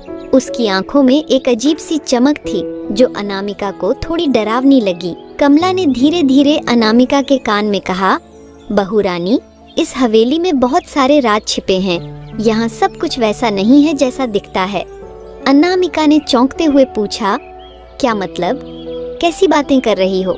कमला ने अपने हाथ से इशारा करते हुए कहा, इस हवेली में जो दिखता है उस पर भरोसा मत करना, बहुत कुछ छिपा हुआ है। उसकी आवाज धीमी और रहस्यमयी थी। इस बात से अनामिका के मन में और भी ज्यादा डर बैठ गया। वह समझ नहीं पा रही थी कि कमला किस बारे में बात कर रही है, लेकिन उसके कहे हुए शब्दों ने अनामिका के मन में एक अजीब सा संदेह पैदा कर दिया। क्या इस हवेली में कुछ ऐसा है जिसे मुझसे छुपाया जा रहा है? उसने खुद से पूछा। रात में जब सब सो गए, अनामिका ने सोचा कि वह हवेली के कुछ हिस्सों को खुद जाकर देखेगी। उसके मन में जो डर और संदेह पैदा हो रहा था, उसने उसे हवेली के रहस्यों को जानने के लिए प्रेरित किया। अनामिका धीरे धीरे अपने कमरे से बाहर निकली और गलियारे में चलने लगी। हवेली के गलियारे बहुत बड़े और जटिल थे। हर कोने में कोई न कोई पुरानी चीज रखी थी। कहीं ताजे फूलों का गुलदस्ता, तो कहीं पुराने समय के दीपक। हवेली की छतें इतनी ऊंची थीं कि उनके ऊपर तक नजर पहुंचाना मुश्किल था। वह गलियारे से गुजरते हुए हवेली के पीछे के हिस्से में पहुंची, जहां बहुत कम रोशनी थी। वहां उसे एक भारी लकड़ी का दरवाजा दिखा जो काफी पुराना लग रहा था। दरवाजे पर एक बड़ा सा ताला लगा हुआ था, जिसे देखकर अनामिका का मन और भी बेचैन हो गया। यह दरवाजा क्यों बंद है और यहाँ इतना अंधेरा क्यों है? अनामिका ने मन में सवाल किया। वह उस दरवाजे के पास जाकर खड़ी हो गई और धीरे से उसकी कुंडी को खींचा। दरवाजा थोड़ी सी आवाज के साथ खुलने लगा, लेकिन अंदर का दृश्य अंधकारमय था। जैसे ही अनामिका उस दरवाजे को खोलने की कोशिश कर रही थी, अचानक उसे पीछे से किसी के आने की आहट सुनाई दी। उसने जल्दी से दरवाजा बंद कर दिया और पीछे मुड़कर देखा। धीरेन्द्र ठाकुर वहाँ खड़े थे। धीरेन्द्र ने अनामिका की ओर घूरते हुए कहा, तुम यहाँ क्या कर रही हो? तुम्हें यह हिस्सा नहीं देखना चाहिए था। उनकी आवाज में कठोरता और गंभीरता थी, जिससे अनामिका का दिल तेजी से धड़कने लगा। वह समझ गई थी कि इस दरवाजे के पीछे कुछ ऐसा है जिसे धीरेन्द्र ठाकुर और ठाकुर परिवार ने जानबूझकर छिपाया हुआ है। अनामिका ने डरते हुए कहा, मैं बस यहाँ घूम रही थी। मुझे नहीं पता था कि यहाँ आना मना है। धीरेन्द्र ने उसकी बात को नजरअंदाज करते हुए कहा, यह हिस्सा हमारे परिवार के लिए खास है। यहाँ बिना इजाजत कोई नहीं आता। यह सुनकर अनामिका को यह साफ हो गया कि हवेली में कुछ गहरे रहस्य छिपे हुए हैं, लेकिन वह अब कुछ और सवाल करने की हिम्मत नहीं जुटा पाई। धीरेन्द्र ने उसे तुरंत वापस जाने का इशारा किया और अनामिका चुपचाप वहाँ से लौट आई। अगले दिन विवेक का व्यवहार और भी रहस्यमय हो गया। वह सुबह से ही घर में नहीं था और किसी ने नहीं बताया कि वह कहाँ गया है। अनामिका ने कई बार उससे बातचीत करने की कोशिश की, लेकिन विवेक ने उसे पूरी तरह से नजरअंदाज कर दिया। वह दिन भर हवेली के बाहर रहा और जब रात हुई तो वह वापस आया, लेकिन आते ही वह अपने कमरे में चला गया और दरवाजा बंद कर लिया। अनामिका ने उसके इस व्यवहार को देखकर सोचा, यह आदमी क्या छिपा रहा है? वह मुझसे बात क्यों नहीं करता? उस रात अनामिका ने यह तय किया कि वह विवेक से हर हाल में बातचीत करेगी और उसके रहस्यमय व्यवहार का कारण जानने की कोशिश करेगी। हवेली के नौकर चाकर भी एक अजीब किस्म की फुसफुसाहट में लगे रहते थे। वे जब भी अनामिका के आसपास होते तो धीरे धीरे आपस में बातें करते और फिर अचानक चुप हो जाते। अनामिका को यह सब देखकर और भी अजीब लगने लगा। उसे लगने लगा कि पूरी हवेली में हर कोई कुछ न कुछ छिपा रहा है। नौकरों की ये फुसफुसाहटें और उनके चेहरे पर छाई हुई गंभीरता उसे असहज कर रही थी। एक दिन जब अनामिका रसोई में गई, उसने सुना कि दो नौकर आपस में कुछ बात कर रहे थे। एक नौकर ने कहा, तूने बहू रानी को उस दरवाजे के पास जाते देखा था? दूसरे ने जवाब दिया, हाँ, लेकिन ठाकुर साहब ने वक्त पर देख लिया, उसे कुछ पता नहीं चलने दिया। अनामिका ने यह बातें सुनी तो उसका संदेह और बढ़ गया। आखिर इस हवेली में ऐसा क्या छिपा है जिसे सब मुझसे छिपा रहे हैं? उसने सोचा। विवेक ठाकुर का व्यवहार अब पहले से भी ज्यादा अजीब होता जा रहा था। शादी के कुछ दिन बाद भी उसने अनामिका से कोई बातचीत नहीं की थी। वह हवेली के अंदर या बाहर रहता, लेकिन हमेशा चुपचाप, जैसे वह वहाँ मौजूद ही न हो। जब वह अनामिका के पास होता तो उसकी आंखों में एक अजीब सी उदासी और घमंड दिखाई देता। अनामिका के मन में हर दिन सवाल बढ़ते जा रहे थे, यह आदमी मुझसे इतनी दूरी क्यों बना रहा है? वह यह सोचने पर मजबूर थी कि शायद विवेक के मन में कुछ गहरे राज हैं जो उसे जानबूझकर छिपा रहा है। उसकी आंखों में एक रहस्यमयी चुप्पी थी जो हर दिन अनामिका को और परेशान करती जा रही थी। एक शाम जब अनामिका अपने कमरे में बैठी थी, उसने सोचा कि वह विवेक से बात करने की कोशिश करेगी। उसने तय किया कि चाहे कुछ भी हो जाए, उसे अब चुप नहीं रहना चाहिए। वह धीरे धीरे विवेक के कमरे की ओर बढ़ी, लेकिन जब वह वहां पहुंची तो दरवाजा बंद था। उसने हल्के से दरवाजा खटखटाया, लेकिन कोई जवाब नहीं मिला। दरवाजे की दरार से हल्की रोशनी आ रही थी और अंदर से धीमी आवाजें भी आ रही थीं। अनामिका का दिल तेजी से धड़कने लगा। उसने दरवाजे पर कान लगाकर सुना तो विवेक और धीरेन्द्र ठाकुर की बातें सुनाई दी। तुम्हें यह सब बंद करना होगा विवेक, धीरेन्द्र की गहरी और गंभीर आवाज आई। अब अनामिका इस घर की बहू है, अगर उसने कुछ भी जान लिया तो सब कुछ बर्बाद हो जाएगा। विवेक की आवाज थोड़ी धीमी थी, लेकिन उसमें एक अजीब सा गुस्सा और बेचैनी थी। मुझे कोई फर्क नहीं पड़ता पिताजी, मैंने यह शादी आपके कहने पर की है, लेकिन मैं इसे अपने तरीके से निभाऊंगा। अनामिका के लिए मेरे मन में कोई जगह नहीं है। अनामिका यह सब सुनकर चौंक गई। मेरे लिए कोई जगह नहीं है? यह सुनकर उसका दिल टूट गया। वह ये समझने की कोशिश कर रही थी कि आखिर विवेक का यह ठंडापन और नाराजगी किस कारण से है। धीरेन्द्र ने फिर से कहा, तुम्हें समझना होगा विवेक, यह सिर्फ एक शादी नहीं है, इससे हमारी प्रतिष्ठा जुड़ी है। तुम्हें अपना व्यवहार बदलना होगा। विवेक ने बिना कोई जवाब दिए कुछ कदम पीछे हटाए और दरवाजे की ओर बढ़ा। यह देखकर अनामिका तेजी से अपने कमरे की ओर लौट गई ताकि उसे पता न चले कि वह उनकी बातें सुन रही थी। जब अनामिका अपने कमरे में लौटी, उसके मन में कई सवाल उमड़ने लगे। यह सब क्या हो रहा है? विवेक मुझसे इतनी दूरी क्यों बना रहा है? ठाकुर साहब क्यों चाहते हैं कि वह अपना व्यवहार बदले? उसे धीरेंद्र ठाकुर की बातों से यह साफ हो गया था कि इस शादी के पीछे कुछ और ही मकसद है। उसे यह भी समझ में आ गया कि विवेक इस शादी से खुश नहीं है और शायद उसे जबरदस्ती इस रिश्ते में बांधा गया है। अनामिका ने सोचा कि वह इस स्थिति का सामना कैसे करेगी। वह चाहती थी कि उसके जीवन में कुछ स्थिरता आए, लेकिन अब उसे यह महसूस होने लगा था कि उसकी जिंदगी धीरे धीरे एक गहरे रहस्य में डूब रही है। कुछ दिन बाद अनामिका को हवेली के गुप्त हिस्से के बारे में और भी जानकारी मिली। एक दिन जब वह रसोई में बैठी थी, उसने नौकरों की बातें फिर से सुनी। उनमें से एक नौकर ने कहा, बहू रानी अब हवेली के उस हिस्से में नहीं जाती जहाँ उस रात वह गई थी। ठाकुर साहब ने उसे रोक दिया था। दूसरे ने जवाब दिया, हाँ, वहाँ जो छिपा है वह अगर किसी को पता चल गया तो सब कुछ बर्बाद हो जाएगा। अनामिका ने यह बातें सुनकर तय किया कि वह अब और चुप नहीं बैठेगी।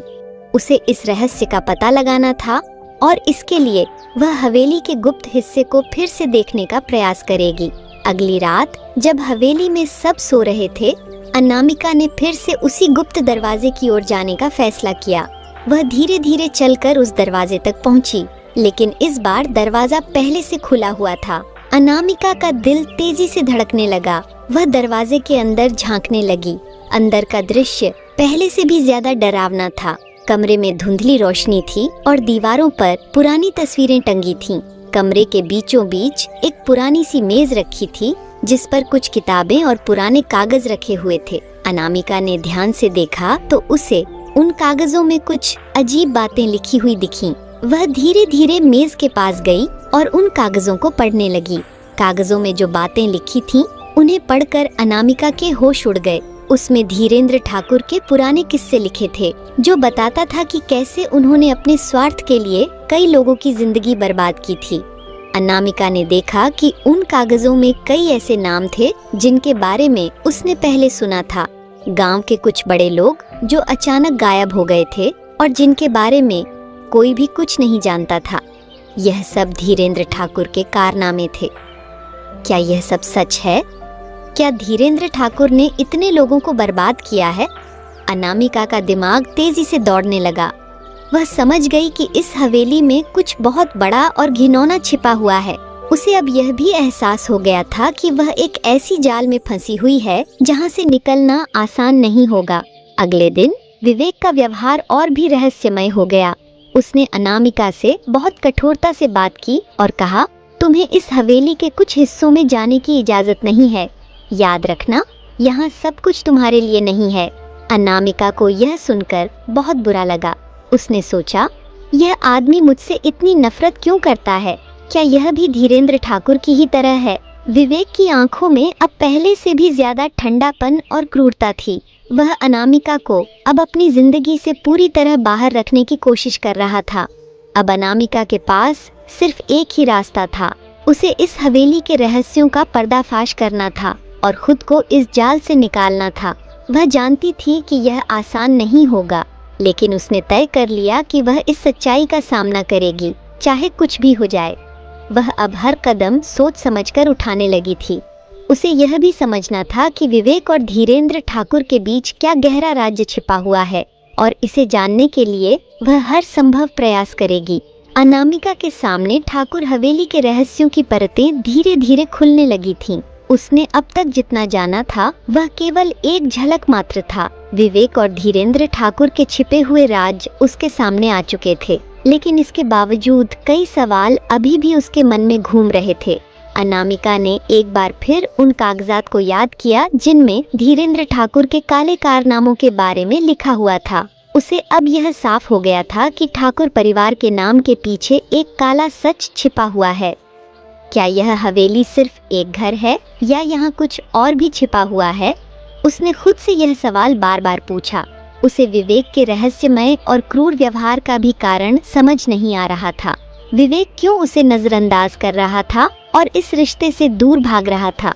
क्या यह सिर्फ शादी से बचने का एक तरीका था या इसके पीछे कुछ और भी बड़ा राज छिपा था? एक दिन अनामिका ने ठाकुर हवेली के पुराने नौकरों से बात करने का फैसला किया। कमला, जो हवेली की सबसे पुरानी नौकरानी थी, अनामिका के सामने एकमात्र ऐसा व्यक्ति थी जिससे वह कुछ जानने की उम्मीद कर सकती थी। कमला का स्वभाव रहस्यमयी था, लेकिन उसके मन में अनामिका के प्रति दया थी। एक शाम जब हवेली में सन्नाटा पसरा हुआ था, अनामिका ने कमला को अपने पास बुलाया और धीरे धीरे उससे हवेली के बारे में पूछताछ करने लगी। कमला, इस हवेली में कुछ तो छिपा हुआ है ना? मुझे सच बताओ, अनामिका ने गंभीरता से पूछा। कमला ने थोड़ी देर तक चुप्पी साधी, फिर उसने गहरी सांस ली और कहा, बहू रानी, इस हवेली के बारे में बहुत कुछ है जो आपको पता नहीं है। ये हवेली सिर्फ ईंट और पत्थर से नहीं बनी, इसमें कई लोगों की चीखें और दर्द शामिल हैं। यहाँ जो कुछ होता है वह सब आपके सामने नहीं आता। अनामिका ने चौंकते हुए कहा, क्या मतलब? कैसी बातें कर रही हो? कमला ने उसे एक ओर खींचते हुए धीरे धीरे कहा, यहाँ बहुत से लोग आए लेकिन कुछ लौटे नहीं। यहाँ की हवाओं में एक अजीब सी खामोशी है। धीरेंद्र ठाकुर बहुत चालाक आदमी हैं, लेकिन उनके पास जो ताकत है वह इंसानियत से परे है। कमला की बातों से अनामिका को समझ आने लगा कि धीरेंद्र ठाकुर का अतीत बहुत गहरा और डरावना है। उसने जो देखा और सुना, उससे उसे यह समझ में आ गया कि ठाकुर हवेली में सिर्फ पैसे और ताकत का खेल नहीं चल रहा, बल्कि यहाँ कुछ और बड़ा और खतरनाक छिपा हुआ है। अनामिका को यह बात भी समझ में आई कि विवेक ठाकुर भी शायद इस साजिश का एक हिस्सा है, लेकिन वह अपने पिता के नक्शे कदम पर चलने से कतरा रहा है।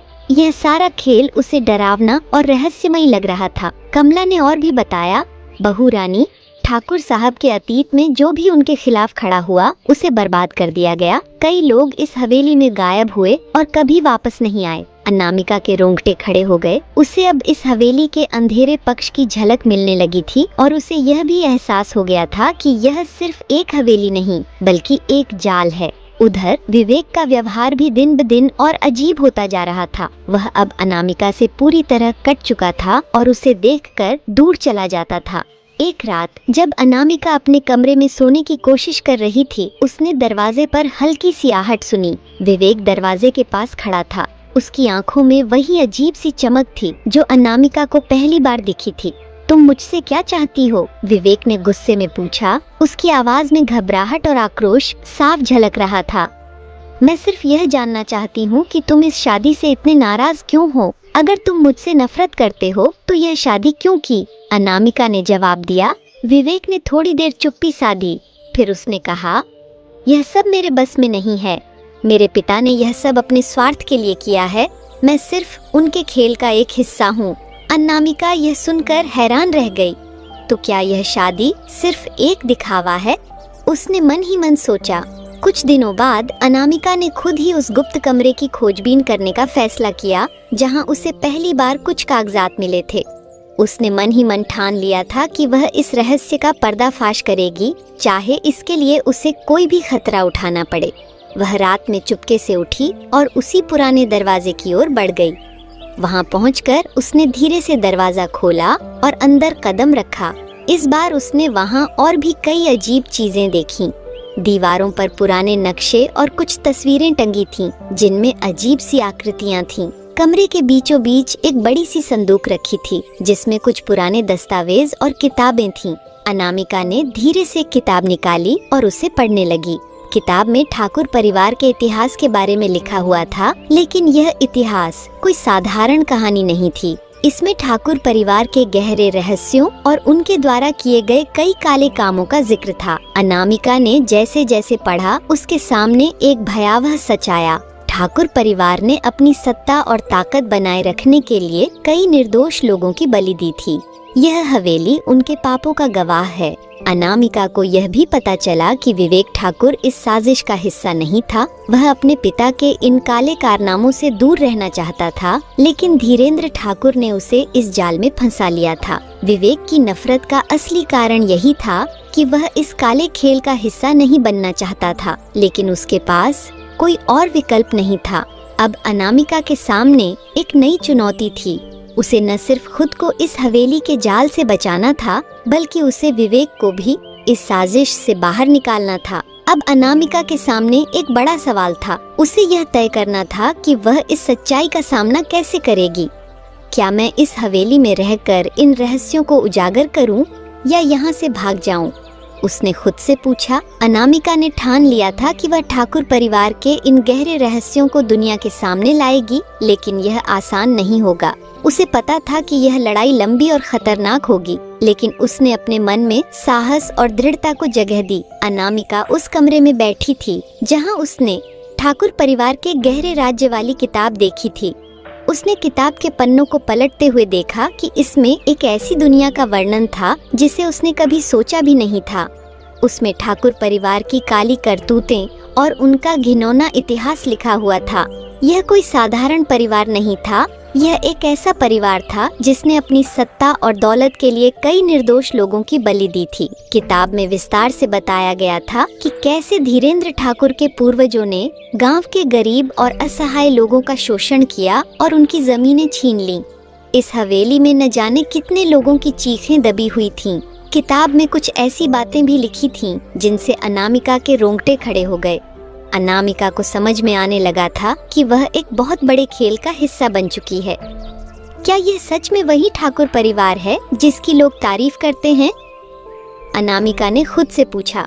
अनामिका ने किताब में यह भी पढ़ा कि धीरेन्द्र ठाकुर ने अपने सत्ता को बनाए रखने के लिए कई निर्दोष लोगों को धोखे से खत्म किया था। गांव के कई लोग अचानक गायब हो गए थे और इन सब के पीछे धीरेन्द्र का ही हाथ था। वह अपनी ताकत का इस्तेमाल करके गरीब किसानों की जमीनें हथियाता और जो उसका विरोध करता उसे बर्बाद कर देता। अनामिका को यह भी पता चला कि धीरेन्द्र ठाकुर के खिलाफ आवाज उठाने वाले कई लोगों को इस हवेली में लाकर गुपचुप तरीके से मार डाला गया था। इस गुप्त कमरे में उन सभी घटनाओं का ब्यौरा मौजूद था। यह सब जानकर अनामिका की हालत बिगड़ने लगी। यह सब अगर दुनिया के सामने आए तो पूरा ठाकुर परिवार बर्बाद हो जाएगा, उसने सोचा। दूसरी ओर विवेक ठाकुर अपने कमरे में बैठा हुआ था और उसके मन में अजीब सी बेचैनी थी। वह खुद को इस हवेली और इस अंधकारमय इतिहास से दूर रखना चाहता था, लेकिन उसका भाग्य उसे वापस उसी जाल में खींच रहा था। वह अपने पिता की परछाई में जीने से थक चुका था, लेकिन उसे कोई रास्ता नजर नहीं आ रहा था। उसने कई बार सोचा था कि वह इस हवेली से भाग जाएगा, लेकिन हर बार उसका मन डर और असमंजस में फंस जाता। अगर मैं यहाँ से भागा तो मेरे पिता क्या करेंगे और अनामिका का क्या होगा? विवेक के मन में कई सवाल उठने लगे। एक रात जब हवेली में सन्नाटा छाया हुआ था, अनामिका ने विवेक से बात करने का फैसला किया। वह चाहती थी कि विवेक उसकी मदद करे और दोनों मिलकर इस रहस्य का अंत करें। वह धीरे धीरे विवेक के कमरे तक पहुंची। दरवाजा बंद था, लेकिन अंदर से हल्की हल्की रोशनी आ रही थी। अनामिका ने दरवाजा खटखटाया, लेकिन विवेक ने दरवाजा नहीं खोला। अनामिका ने जोर से कहा, विवेक, मुझे तुमसे बात करनी है, कृपया दरवाजा खोलो। थोड़ी देर बाद विवेक ने दरवाजा खोला। उसकी आंखों में गुस्सा और झुंझलाहट थी। तुम क्या चाहती हो? उसने कठोर स्वर में पूछा। मुझे सब कुछ पता चल चुका है, विवेक, अनामिका ने साहस बटोरते हुए कहा। मुझे पता है कि तुम्हारे पिता के गहरे और अंधेरे राज्य क्या हैं, लेकिन तुम क्यों चुप हो? तुम क्यों यह सब सह रहे हो? विवेक की आंखों में अचानक से एक अजीब सी चमक आ गई। उसने अनामिका की बात को सुना, लेकिन उसकी आंखों में कोई नरमी नहीं आई। वह चुपचाप अनामिका की बात सुनता रहा और फिर कहा, यह सब तुम्हारे समझने के बाहर है। यह सिर्फ मेरे पिता का खेल नहीं है। इस पूरे परिवार की जड़ें इसमें फंसी हुई हैं। अगर मैं कुछ भी करता हूँ तो सब कुछ खत्म हो जाएगा। लेकिन तुम यह जानते हुए भी चुप रहोगे? अनामिका ने सवाल किया। तुम्हें खुद को और मुझे इस जाल से बाहर निकालना चाहिए। यह सही नहीं है। विवेक ने थोड़ी देर चुप रहकर सोचा, फिर उसने कहा, अगर तुम सच में इस सच्चाई का सामना करना चाहती हो तो तुम्हें इसके नतीजे भी भुगतने पड़ेंगे। जैसे जैसे रातें बीतने लगीं, अनामिका ने हवेली में कुछ अजीब और डरावनी घटनाओं का अनुभव करना शुरू कर दिया। कभी कभी रात में उसे हवेली के कोनों से किसी के रोने या चीखने की आवाजें सुनाई देती। वह कई बार अपने कमरे में सोने की कोशिश करती, लेकिन नींद उसकी आंखों से कोसों दूर थी। एक रात जब अनामिका सोने की कोशिश कर रही थी, उसे अपने दरवाजे के बाहर किसी के चलने की आहट सुनाई दी। उसने धीरे से दरवाजा खोला तो देखा कि गलियारे में कोई नहीं था, लेकिन वहाँ की हवा में अजीब सा डर और खामोशी थी। उसे ऐसा महसूस होने लगा जैसे इस हवेली में कई आत्माएं भटक रही हों, जो अपने कष्टों का बदला लेना चाहती हों। उसने कई बार नौकरों से भी इस बारे में पूछा, लेकिन उन्होंने कोई साफ जवाब नहीं दिया। एक दिन धीरेन्द्र ठाकुर ने अनामिका को अपने कमरे में बुलाया। वह पहले से ही जानता था कि अनामिका ने हवेली के कुछ गहरे राज्यों के बारे में पता लगा लिया है। तुम इस हवेली की बहू हो, धीरेन्द्र ने गंभीरता से कहा। तुम्हें यहाँ रहना है, लेकिन याद रखना, यहाँ जो भी होता है वह तुम्हारे समझने के लिए नहीं है। अगर तुमने कुछ भी जानने की कोशिश की तो तुम्हारे लिए अच्छा नहीं होगा। धीरेन्द्र की चेतावनी साफ थी, लेकिन अनामिका के मन में अब डर के बजाय गुस्सा भरने लगा था। मैं तुम्हारी सच्चाई सबके सामने लाकर रहूंगी, उसने मन ही मन सोचा। विवेक और अनामिका के बीच अब दूरी कम होने लगी थी। दोनों ने यह तय किया कि अब समय आ गया है कि इस सच्चाई को उजागर किया जाए। विवेक ने अपने पिता के खिलाफ खड़े होने का फैसला किया, क्योंकि वह अब और इस झूठ के साथ नहीं जी सकता था। अनामिका ने विवेक का साथ देने का फैसला किया। उसे पता था कि यह लड़ाई आसान नहीं होगी, लेकिन उसने ठान लिया था कि वह धीरेन्द्र ठाकुर के अत्याचारों का अंत करेगी। अनामिका और विवेक ने मिलकर एक योजना बनाई। उन्होंने सोचा कि वे गांव के कुछ लोगों को इस सच्चाई के बारे में बताएंगे और ठाकुर परिवार के अत्याचारों के खिलाफ खड़े होने के लिए उन्हें तैयार करेंगे। विवेक ने अनामिका से कहा, हमें यह सब चुपचाप करना होगा। अगर मेरे पिता को हमारी योजना का पता चला तो वह हमें खत्म कर देंगे। अनामिका ने सहमति जताई और दोनों ने अपनी योजना को अमल में लाना शुरू कर दिया। अनामिका और विवेक की योजना धीरे धीरे आकार लेने लगी थी। हवेली में हर चीज अब और भी ज्यादा डरावनी और रहस्यमयी लगने लगी थी। एक अजीब सा सन्नाटा चारों ओर फैला हुआ था, मानो हवेली के हर कोने में कुछ छिपा हुआ हो। विवेक और अनामिका दोनों अब सावधानी से चल रहे थे। उन्होंने ठान लिया था कि अब उन्हें धीरेन्द्र ठाकुर के अत्याचारों का अंत करना है, लेकिन यह काम आसान नहीं था, क्योंकि ठाकुर परिवार की ताकत बहुत बड़ी थी। हर कदम सावधानी से उठाना था, क्योंकि जरा सी भी चूक से उनकी योजना विफल हो सकती थी। रातें अब अनामिका के लिए और भी खतरनाक हो गई थीं। उसे अक्सर अजीब सी आवाजें सुनाई देती, जैसे कोई उसके कमरे के बाहर से गुजर रहा हो। हवेली के कई हिस्सों में उसे अंधेरा और डरावना माहौल महसूस होता। कई बार उसे महसूस होता कि वह इस हवेली में अकेली नहीं है और यहाँ कुछ ऐसा है जो हर वक्त उसे देख रहा है। विवेक और अनामिका ने तय किया कि इस योजना को सफल बनाने के लिए उन्हें गांव के कुछ लोगों को अपने पक्ष में करना होगा, लेकिन यह काम बहुत कठिन था, क्योंकि गांव के लोग ठाकुर परिवार से डरते थे। धीरेन्द्र ठाकुर की शक्ति इतनी बड़ी थी कि कोई भी उनके खिलाफ जाने की हिम्मत नहीं करता था। एक दिन विवेक ने अनामिका से कहा, हमें सबसे पहले उन लोगों से संपर्क करना होगा जो इस परिवार के खिलाफ पहले भी खड़े हुए थे, लेकिन हमें बहुत सावधानी से काम करना होगा, क्योंकि अगर पिताजी को जरा भी शक हुआ तो सब कुछ खत्म हो जाएगा। अनामिका ने सहमति जताई। उन्होंने कुछ भरोसेमंद लोगों से बात करने का फैसला किया, जिनके पास ठाकुर परिवार के खिलाफ कुछ जानकारी हो सकती थी। यह काम रात के अंधेरे में करना था, ताकि किसी को शक न हो। अनामिका और विवेक ने पहले कदम के तौर पर गांव के मुखिया धनपाल सिंह दाम से मिलने का फैसला किया। धनपाल सिंह गांव के सबसे सम्मानित और बुजुर्ग व्यक्ति थे, जो एक समय में धीरेन्द्र ठाकुर के बहुत अच्छे दोस्त थे। लेकिन कुछ वर्षों पहले धनपाल सिंह ने ठाकुर परिवार के खिलाफ आवाज उठाई थी और तभी से उनके और ठाकुर परिवार के बीच दूरियां बढ़ गई थीं। रात के समय विवेक और अनामिका चुपचाप धनपाल सिंह के घर पहुँचे। वहाँ अंधेरा छाया हुआ था, लेकिन मुखिया धनपाल अब भी जाग रहे थे। वे अपने कमरे में बैठकर कुछ पुराने कागजात देख रहे थे। जब विवेक और अनामिका अंदर पहुँचे तो धनपाल ने उन्हें देखते ही चौंकते हुए कहा, तुम दोनों यहाँ कैसे आए? क्या बात है? विवेक ने धीमी आवाज में कहा, मुखिया जी, हमें आपकी मदद की जरूरत है। हमें कुछ ऐसी बातें पता चली हैं जिन्हें जानकर आप भी चौंक जाएंगे। लेकिन यह सब गुप्त रखना होगा वरना खतरा हो सकता है। धनपाल ने गंभीरता से कहा, तुम्हारे पिता धीरेन्द्र ठाकुर के बारे में कुछ कह रहे हो? मैंने भी उनके बारे में कई बातें सुनी हैं, लेकिन अब तुम बताओ, क्या तुम उनके खिलाफ खड़े होने की हिम्मत रखते हो? विवेक ने संजीदगी से सिर हिलाया। हाँ मुखिया जी, मैंने उनके खेल को बहुत करीब से देखा है और अब इसे खत्म करने का वक्त आ गया है। धनपाल सिंह ने धीरे धीरे विवेक और अनामिका को उस समय की घटनाओं के बारे में बताना शुरू किया जब उन्होंने ठाकुर परिवार के खिलाफ आवाज उठाई थी। उन्होंने कहा, कई साल पहले जब मैं और तुम्हारे पिता बहुत अच्छे दोस्त थे, तब भी मैं उनके अंदर एक अजीब सी क्रूरता देखता था। वह हमेशा से ताकत और दौलत के पीछे भागते थे।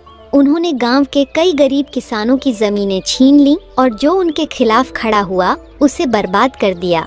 धनपाल सिंह ने एक गहरी सांस लेते हुए कहा, मुझे याद है एक बार गांव के कुछ किसान उनके खिलाफ खड़े हो गए थे। उन्होंने सोचा था कि मिलकर वे ठाकुर साहब से अपनी जमीनें वापस ले सकते हैं, लेकिन एक एक करके वे किसान गायब हो गए और आज तक उनके बारे में कोई खबर नहीं आई। अनामिका ने सुनकर चौंकते हुए पूछा, क्या ये किसान इसी हवेली में लाए गए थे? धनपाल ने धीरे से सिर हिलाया। हाँ, और उसके बाद कोई नहीं जानता कि उनके साथ क्या हुआ। ठाकुर साहब ने बड़ी सफाई से हर सबूत मिटा दिया। धनपाल सिंह की बातें सुनकर अनामिका और विवेक का हौसला और भी मजबूत हो गया। उन्होंने तय किया कि वे अब अपनी योजना को तेजी से आगे बढ़ाएंगे, लेकिन उन्हें यह भी समझ में आ गया था कि यह काम बहुत जोखिम भरा है। धीरेन्द्र ठाकुर के पास बहुत ताकत थी और अगर उन्हें इस योजना का पता चल गया तो वे किसी भी हद तक जा सकते थे। धनपाल सिंह ने वादा किया कि वह गांव के कुछ और लोगों को साथ लाएंगे जो ठाकुर परिवार के खिलाफ खड़े होने के लिए तैयार होंगे, लेकिन हमें यह काम बहुत चुपचाप करना होगा, किसी को भी भनक नहीं लगनी चाहिए, मुखिया जी ने चेताया। इस बीच धीरेन्द्र ठाकुर को हवेली में हो रही अजीब हरकतों का शक होने लगा था। उन्होंने महसूस किया कि विवेक और अनामिका के बीच कुछ खिचड़ी पक रही है। एक दिन उन्होंने विवेक को अपने कमरे में बुलाया और गंभीरता से कहा, तुम कुछ छिपा रहे हो। विवेक, मुझे यह मत समझना कि मैं नहीं जानता कि यहाँ क्या चल रहा है। विवेक ने बिना किसी भाव के जवाब दिया, मैं कुछ भी नहीं छिपा रहा हूँ। आप जो सोच रहे हैं वह गलत है। धीरेन्द्र की आंखों में गुस्से की चमक थी। वह जान गए थे कि कुछ न कुछ बड़ा खेल चल रहा है, लेकिन वह यह समझ नहीं पा रहे थे कि विवेक और अनामिका मिलकर क्या योजना बना रहे हैं। उन्होंने हवेली के नौकरों को आदेश दिया कि वे हर वक्त विवेक और अनामिका पर नजर रखें। अब हवेली में सुरक्षा बढ़ा दी गई थी। नौकर चाकर हर वक्त चौकन्ने थे। रात में भी हवेली के गलियारों में गार्ड्स घूमते रहते ताकि कोई भी संदिग्ध गतिविधि न हो सके। यह अनामिका और विवेक के लिए एक नई चुनौती थी। उन्होंने अब और भी ज्यादा सावधानी बरतनी शुरू कर दी। उनकी हर गतिविधि पर नजर रखी जा रही थी, लेकिन वे हार मानने को तैयार नहीं थे।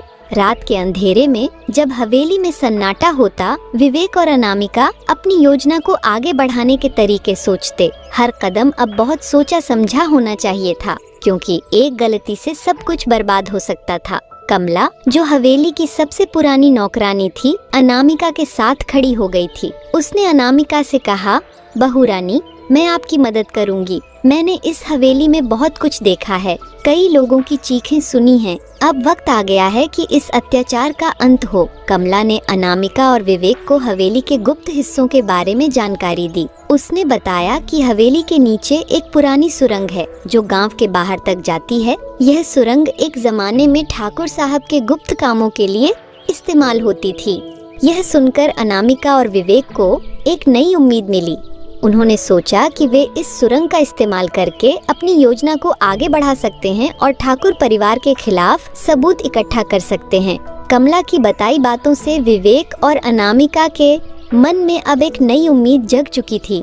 उन्हें यह पता चल गया था कि हवेली के नीचे एक गुप्त सुरंग है, जिसका इस्तेमाल धीरेन्द्र ठाकुर अपने गुप्त कामों के लिए करते थे। यह सुरंग हवेली के पिछले हिस्से से निकलकर गांव के बाहरी इलाके तक जाती थी। कमला ने इस सुरंग के बारे में विस्तार से बताया। यह सुरंग कई सालों से बंद पड़ी है, लेकिन इसमें कई ऐसे सबूत हैं जिन्हें देखकर आप समझ पाएंगे कि इस हवेली के अंदर कितने खतरनाक काम होते रहे हैं। मैं जानती हूँ कि इस सुरंग में कई चीजें छिपाई गई हैं, जिन्हें ठाकुर साहब ने कभी उजागर नहीं होने दिया। विवेक ने कमला की बात ध्यान से सुनी और कहा, अगर यह सुरंग हमें सबूत जुटाने में मदद कर सकती है तो हमें इसे खोजना होगा, लेकिन यह काम बहुत जोखिम भरा है। अगर पिताजी को पता चला तो वे हमें बर्बाद कर देंगे। अनामिका ने गंभीरता से सिर हिलाया और कहा, हमें यह करना ही होगा, चाहे इसके लिए कोई भी खतरा उठाना पड़े। अब वक्त आ गया है कि इस हवेली के अंदर छिपे सारे राज दुनिया के सामने लाए जाएं। अगली रात हवेली में हर कोई सो चुका था, लेकिन विवेक और अनामिका के लिए यह रात सबसे महत्वपूर्ण थी। उन्होंने ठान लिया था कि वे सुरंग का प्रवेश द्वार ढूंढेंगे और अंदर जाकर वहाँ के सारे राज्य पता लगाएंगे। कमला ने उन्हें हवेली के पिछले हिस्से में जाने का रास्ता दिखाया, जहाँ सुरंग का प्रवेश द्वार था। यह हिस्सा बहुत अंधेरा और सुनसान था। वहाँ की दीवारों पर धूल जमी हुई थी और हर कोने में मकड़ी के जाले लगे हुए थे। जब वे उस जगह पहुँचे तो उन्हें एक पुरानी लोहे की दरवाजे जैसी संरचना दिखाई दी। दरवाजा बहुत भारी और जंग लगा हुआ था, मानो सालों से किसी ने इसे छुआ न हो। विवेक ने दरवाजे को धक्का दिया, लेकिन वह हिला भी नहीं। कमला ने कहा, यह दरवाजा बहुत पुराना है, इसे खोलने के लिए हमें और जोर लगाना होगा। विवेक और अनामिका ने मिलकर दरवाजे को धक्का देना शुरू किया। धीरे धीरे दरवाजा चरमराने लगा और फिर भारी आवाज के साथ खुल गया। उनके सामने अंधकार में डूबी सुरंग का मुंह खुला था। सुरंग के अंदर का दृश्य बहुत डरावना था। वहाँ अंधेरा था और सिर्फ एक छोटी सी मशाल की रोशनी में वे आगे बढ़ रहे थे। सुरंग की दीवारें नम थीं और वहाँ अजीब सी बदबू फैली हुई थी, जैसे वहाँ किसी चीज को सालों से बंद रखा गया हो। अनामिका के दिल में डर था, लेकिन उसने खुद को मजबूत बनाए रखा। विवेक भी थोड़े घबराए हुए थे, लेकिन उनका इरादा पक्का था। वे जानते थे कि इस सुरंग में उन्हें वे सबूत मिल सकते हैं जिनकी उन्हें तलाश थी। सुरंग के अंदर कुछ दूरी पर उन्हें एक पुरानी संदूक दिखाई दी। संदूक पर धूल की मोटी परत जमी हुई थी, मानो सालों से उसे किसी ने छुआ न हो। विवेक ने धीरे से संदूक खोला तो उसमें पुराने दस्तावेज और कुछ छोटे छोटे बक्से रखे हुए थे। उन्होंने दस्तावेजों को उठाकर देखा तो वे ठाकुर परिवार के पुराने काले कारनामों के सबूत थे। उनमें जमीनों के फर्जी कागजात, लूट और हत्याओं के प्लान्स और गांव के किसानों के खिलाफ किए गए अत्याचारों का ब्यौरा था। अनामिका ने उन कागजातों को ध्यान से देखा और कहा, यह सब कुछ हमें उन निर्दोष लोगों को न्याय दिलाने में मदद करेगा जिन्हें इस हवेली ने बर्बाद किया है। विवेक और अनामिका को जो दस्तावेज मिले थे, उनमें धीरेन्द्र ठाकुर के काले कारनामों का पूरा ब्यौरा था। उनमें बताया गया था कि कैसे ठाकुर साहब ने कई निर्दोष किसानों को बर्बाद किया, उनकी जमीनें छीन लीं और जो लोग उनके खिलाफ खड़े हुए उन्हें गायब कर दिया। विवेक ने कहा, यह सब देखकर मैं हैरान हूँ कि मेरे पिता ने कितनी निर्दोष जिंदगियों को बर्बाद किया है। अब मैं समझता हूँ कि वह क्यों चाहते थे कि मैं इस हवेली से दूर रहूं। वह नहीं चाहते थे कि मैं उनके घिनौने कामों के बारे में जानूं। अनामिका ने गहरी सांस ली और कहा, अब वक्त आ गया है कि हम इस सच्चाई को बाहर लाएं। हम गांव वालों को यह दिखाएंगे कि धीरेन्द्र ठाकुर ने कितने लोगों के साथ अन्याय किया है।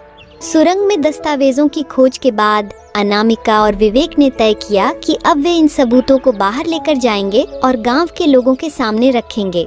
लेकिन उन्हें यह भी एहसास था कि धीरेन्द्र ठाकुर को अगर इस योजना का पता चल गया तो वे उन्हें रोकने के लिए किसी भी हद तक जा सकते हैं।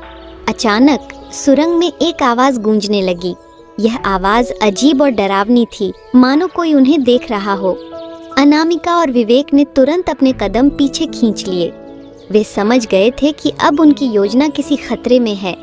हमें जल्दी से बाहर निकलना होगा। विवेक ने कहा, यहाँ से निकलना अब सुरक्षित नहीं है, शायद किसी ने हमें देख लिया है। सुरंग से निकलने के बाद विवेक और अनामिका ने फौरन हवेली के अंदर जाकर अपनी योजना को फिर से तैयार करने का फैसला किया। वे जानते थे कि अब उन्हें बहुत तेजी से काम करना होगा। हवेली में लौटने के बाद उन्होंने देखा कि वहाँ का माहौल और भी गंभीर हो चुका था। धीरेन्द्र ठाकुर के गार्ड्स हर जगह मौजूद थे और हवेली के अंदर और बाहर दोनों तरफ सख्त पहरा था। अनामिका और विवेक ने तय किया कि अब उन्हें अपने हर कदम को और भी ज्यादा सावधानी से उठाना होगा। कमला ने बताया कि सुरंग में और भी कई गहरे रहस्य छिपे हैं, जिनका खुलासा होना बाकी है। इस सुरंग में न जाने कितनी चीखें दबी हैं। यह वह जगह है जहां ठाकुर साहब ने कई निर्दोष लोगों को खत्म किया और उनकी जिंदगियों को मिटा दिया। अगर आप इस सुरंग की गहराई तक जाएंगे तो आपको और भी कई सबूत मिलेंगे। विवेक और अनामिका ने तय किया कि वे सुरंग के अंदर और भी गहराई से जाकर उन सारे सबूतों को इकट्ठा करेंगे जो धीरेन्द्र ठाकुर के अपराधों को साबित कर सके। लेकिन जैसा कि उन्हें डर था, धीरेन्द्र ठाकुर को उनकी योजना का आभास हो गया था। उन्होंने तुरंत हवेली के गार्ड्स को आदेश दिया कि वे विवेक और अनामिका पर नजर रखें और अगर उन्हें कुछ भी संदिग्ध लगे तो उन्हें रोका जाए। एक रात जब विवेक और अनामिका अपने कमरे में बैठे हुए थे, अचानक गार्ड्स ने उनके दरवाजे पर दस्तक दी। ठाकुर साहब ने आपको बुलाया है, एक गार्ड ने कहा। विवेक और अनामिका एक दूसरे की ओर देखे। अब उनके सामने सबसे बड़ा सवाल था, क्या धीरेन्द्र ठाकुर को उनकी योजना का पता चल गया है? धीरेन्द्र ठाकुर के गार्ड्स द्वारा बुलाए जाने के बाद हवेली का माहौल और भी ज्यादा गंभीर हो गया था। अनामिका और विवेक दोनों ही यह महसूस कर चुके थे कि उनकी योजना अब खतरे में है। हवेली के हर कोने में सख्त पहरा था और गार्ड्स की नजरें हमेशा उनके हर कदम पर टिकी हुई थीं। विवेक ने अनामिका से कहा, अब हमें बहुत सोच समझकर चलना होगा। पिताजी को कुछ आभास हो चुका है और हमें किसी भी तरह से उनकी पकड़ में नहीं आना चाहिए। अनामिका भी गंभीर थी। उसे यह समझ में आ गया था कि अब खतरा और भी बड़ा हो चुका है। अगर धीरेन्द्र ठाकुर ने उनकी योजना का पता लगा लिया तो वे दोनों बर्बाद हो जाएंगे। धीरेन्द्र ठाकुर ने हवेली में हर तरफ सख्त निगरानी बढ़ा दी थी। नौकर चाकर भी अब बहुत सतर्क हो चुके थे और हवेली में किसी भी प्रकार की हलचल तुरंत उनके कानों तक पहुंच जाती थी। धीरेन्द्र ठाकुर ने अपने गुप्त कमरे में जाकर अपने सबसे विश्वास पात्र गार्ड्स को बुलाया। वहां चारों ओर गहरी खामोशी थी। कमरे में केवल एक छोटा सा दीपक जल रहा था और उसकी रोशनी में धीरेन्द्र ठाकुर का चेहरा और भी खौफनाक लग रहा था। मुझे शक हो रहा है कि विवेक और अनामिका कुछ छिपा रहे हैं, धीरेन्द्र ने गहरी आवाज में कहा। हमें यह पता लगाना होगा कि वे किस योजना पर काम कर रहे हैं। वे जो भी कर रहे हैं उसे रोकना जरूरी है, वरना हमारे खिलाफ कुछ बड़ा हो सकता है। गार्ड्स ने सिर झुकाकर सहमति जताई। धीरेन्द्र ठाकुर ने उन्हें आदेश दिया कि हवेली में चौकसी और बढ़ा दी जाए। विवेक को किसी भी कीमत पर रोको। अगर उसने कोई भी संदिग्ध हरकत की तो उसे तुरंत मेरे सामने लाओ, ठाकुर ने सख्त लहजे में कहा। उधर विवेक और अनामिका ने यह तय कर लिया था कि अब समय आ गया है कि वे अपनी योजना को अंतिम रूप दें। उन्हें अब किसी भी हालत में ठाकुर परिवार के सारे राज्यों को उजागर करना था ताकि धीरेन्द्र ठाकुर के अपराधों का अंत हो सके। विवेक ने अनामिका से कहा, अब हमारे पास समय कम है, हमें जल्दी से उन सबूतों को लेकर गांव वालों तक पहुंचना होगा। अगर पिताजी को सबूतों का पता चल गया तो वे हमें कभी जाने नहीं देंगे। अनामिका ने गंभीरता से सिर हिलाया और कहा, हाँ, हमें अब बहुत तेजी से और होशियारी से काम करना होगा। विवेक और अनामिका ने एक बार फिर सुरंग में जाने का फैसला किया, लेकिन इस बार उन्हें और भी ज्यादा सतर्क रहना था। उन्हें पता था कि हवेली में सख्त पहरा है, लेकिन सुरंग में जाने के अलावा उनके पास कोई और विकल्प नहीं था। रात के अंधेरे में वे दोनों चुपचाप सुरंग के प्रवेश द्वार तक पहुँचे। दरवाजा अब भी जंग लगा हुआ था, लेकिन इस बार वहाँ हल्की हल्की आवाजें आ रही थीं, जैसे कोई और भी वहाँ मौजूद हो। विवेक ने धीरे से दरवाजा खोला और मशाल जलाकर सुरंग के अंदर जाने लगे। जैसे ही वे सुरंग में आगे बढ़े, उन्हें कुछ अजीब आवाजें सुनाई देने लगीं। सुरंग के अंदर की दीवारों पर कुछ पुराने चित्र और निशान बने हुए थे, जिन्हें देखकर अनामिका का दिल तेजी से धड़कने लगा। यह सुरंग किसी साधारण गुप्त रास्ते से कहीं ज्यादा रहस्यमय लग रही थी।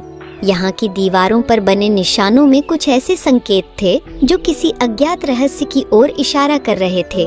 जब विवेक और अनामिका सुरंग के अंदर पहुँचे, तभी पीछे से उन्हें गार्ड्स की आवाजें सुनाई देने लगीं। धीरेन्द्र ठाकुर को यह आभास हो गया था कि वे सुरंग में गए हैं और उन्होंने अपने गार्ड्स को वहाँ भेज दिया था।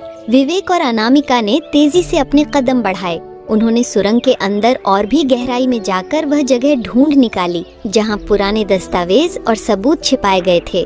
उन्हें वहाँ एक और संदूक मिला जिसे खोलते ही वे चौंक गए। उसमें और भी बड़े सबूत थे। गांव के कई और किसानों के गायब होने के कागजात, लूटपाट और धोखाधड़ी की योजनाएं और यहाँ तक कि कुछ हत्या के हथियार भी छिपाए गए थे। यह सबूत हमारे काम को पूरा कर देंगे, विवेक ने कहा। अब हम इन्हें गांव वालों के सामने लाकर धीरेन्द्र ठाकुर के अत्याचारों का अंत कर सकते हैं। लेकिन तभी गार्ड्स उनके पास पहुंच गए। दोनों के बीच लड़ाई शुरू हो गई। विवेक ने अपने पूरे साहस का इस्तेमाल करते हुए गार्ड्स का सामना किया। जब गार्ड्स ने उन्हें पकड़ने की कोशिश की, तभी धीरेन्द्र ठाकुर खुद वहां आ पहुंचे। उनकी आंखों में क्रोध और घृणा साफ दिखाई दे रही थी। तुम दोनों ने मुझे धोखा दिया है, धीरेन्द्र ने गुस्से से कहा। मैंने सोचा था कि तुम मेरे उत्तराधिकारी बनोगे, लेकिन तुमने मेरे खिलाफ जाने का फैसला किया। अब तुम्हें इसकी कीमत चुकानी होगी। विवेक ने धीरेन्द्र की आंखों में देखा और कहा, मैं तुम्हारे नक्शे कदम पर नहीं चल सकता पिताजी। तुमने जितने भी लोगों के साथ अन्याय किया है, उसका अंत होना ही चाहिए। यह हवेली अब बर्बाद हो जाएगी और तुम्हारे सारे गुनाह सामने आएंगे। धीरेन्द्र ने गुस्से में आकर अपने गार्ड्स को आदेश दिया, इन दोनों को यहाँ से बाहर निकलने मत दो। धीरेन्द्र ठाकुर के गार्ड्स ने विवेक और अनामिका को घेर लिया, लेकिन दोनों ने हार नहीं मानी। एक जबरदस्त संघर्ष शुरू हुआ। विवेक ने अपने पिता के खिलाफ खड़ा होकर गार्ड्स से लड़ाई की। अनामिका ने भी हिम्मत नहीं हारी और हर कदम पर विवेक का साथ दिया। सुरंग में अंधकार और डरावनी आवाजें गूंजने लगीं। चारों ओर सिर्फ संघर्ष की आवाजें सुनाई दे रही थीं।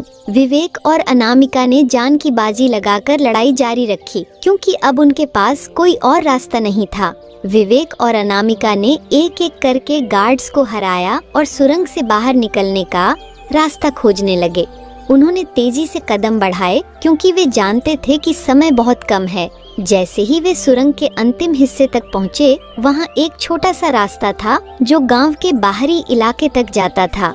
यह रास्ता कमला ने उन्हें बताया था और यह उनका आखिरी मौका था बाहर निकलने का। सुरंग से बाहर निकलकर विवेक और अनामिका सीधे गांव पहुँचे। वहाँ उन्होंने मुखिया धनपाल सिंह को सारे सबूत दिखाए। गांव के बाकी लोगों को भी बुलाया गया और उन सबूतों को उनके सामने रखा गया। गांव वालों को जब ठाकुर परिवार के अत्याचारों का पता चला तो वे गुस्से से भर गए।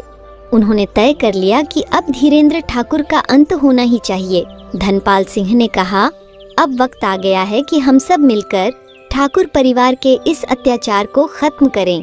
हम उन्हें कानून के हवाले करेंगे और उनके खिलाफ सख्त कार्रवाई करवाएंगे। गांव वालों का समर्थन पाकर विवेक और अनामिका ने ठान लिया कि अब धीरेन्द्र ठाकुर का खेल खत्म हो गया है।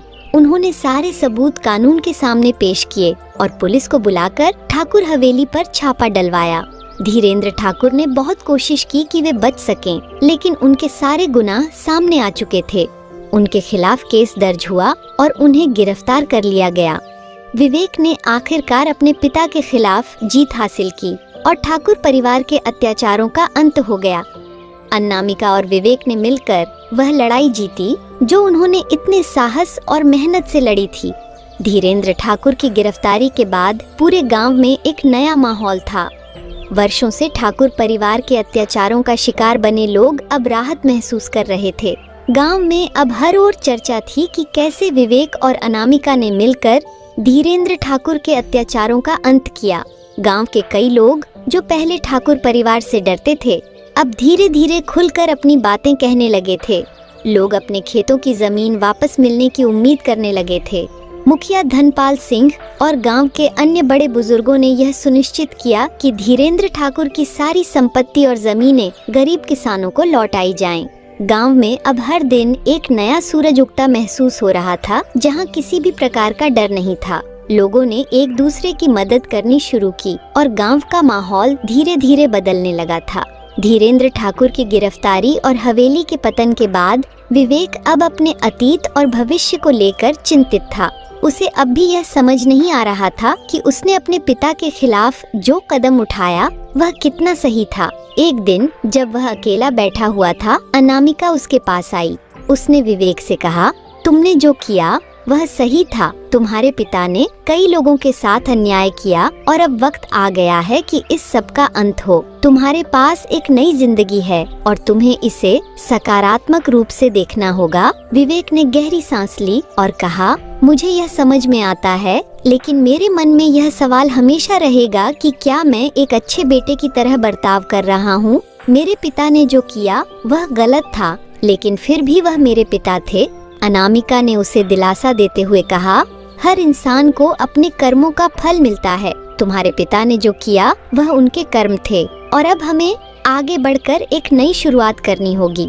विवेक ने अनामिका की बात सुनी और मन ही मन यह तय कर लिया कि वह अब अपने अतीत से खुद को मुक्त करेगा और एक नई शुरुआत करेगा। अब ठाकुर हवेली, जो एक समय गांव का सबसे ताकतवर और डरावना स्थान हुआ करती थी, धीरे धीरे वीरान और शांत हो गई थी। हवेली के अंदर और बाहर की सारी गतिविधियां थम चुकी थीं। गार्ड्स और नौकर चाकर अब वहां नहीं थे। हवेली के कुछ हिस्से टूटने लगे थे। गांव के लोगों का कहना था कि यह हवेली भी अब धीरेन्द्र ठाकुर के पापों का बोझ सहन नहीं कर पा रही है। हवेली की दीवारों पर दरारें आ गई थीं और उसमें छिपी हुई कई पुरानी चीजें अब खुलकर सामने आने लगी थीं। विवेक ने यह तय किया कि वह इस हवेली को सुधारने के लिए कुछ नहीं करेगा। उसने सोचा, यह हवेली मेरे पिता के अत्याचारों का प्रतीक है।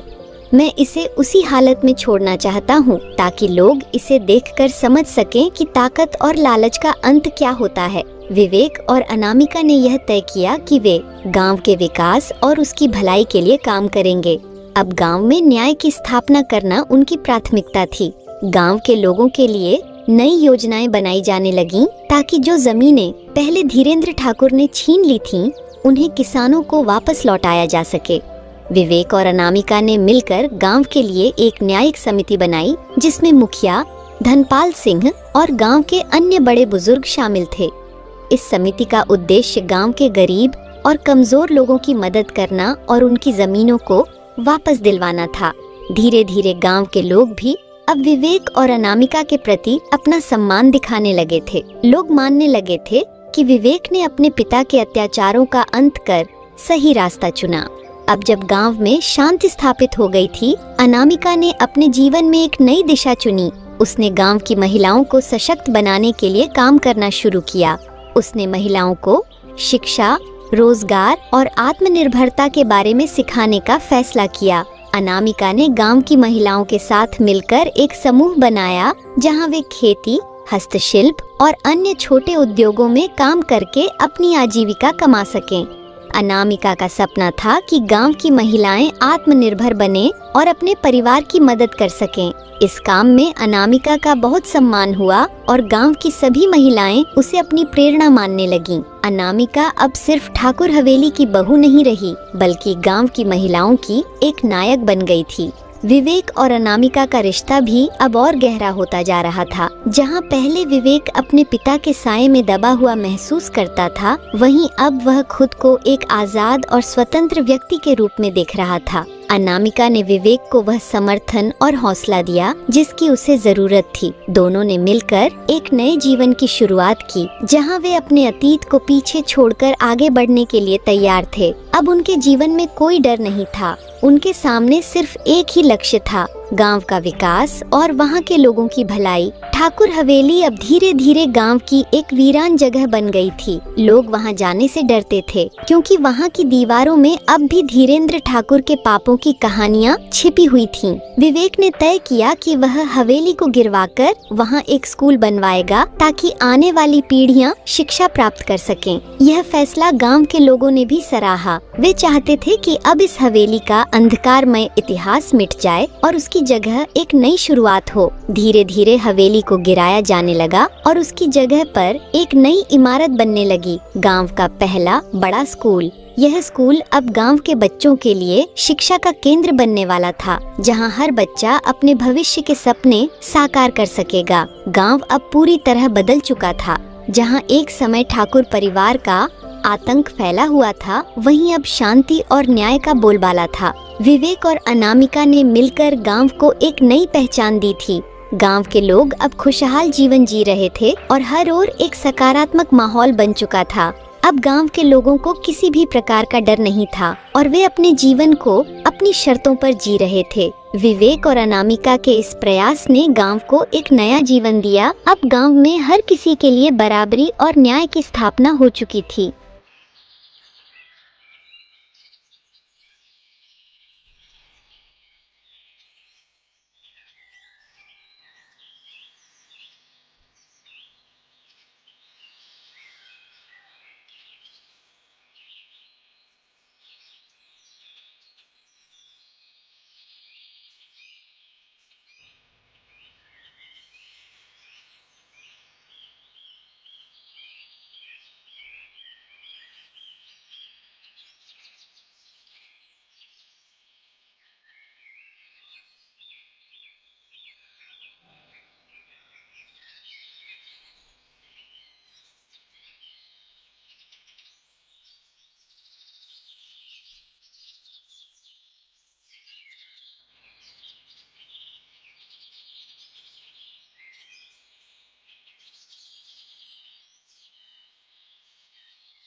Thank you.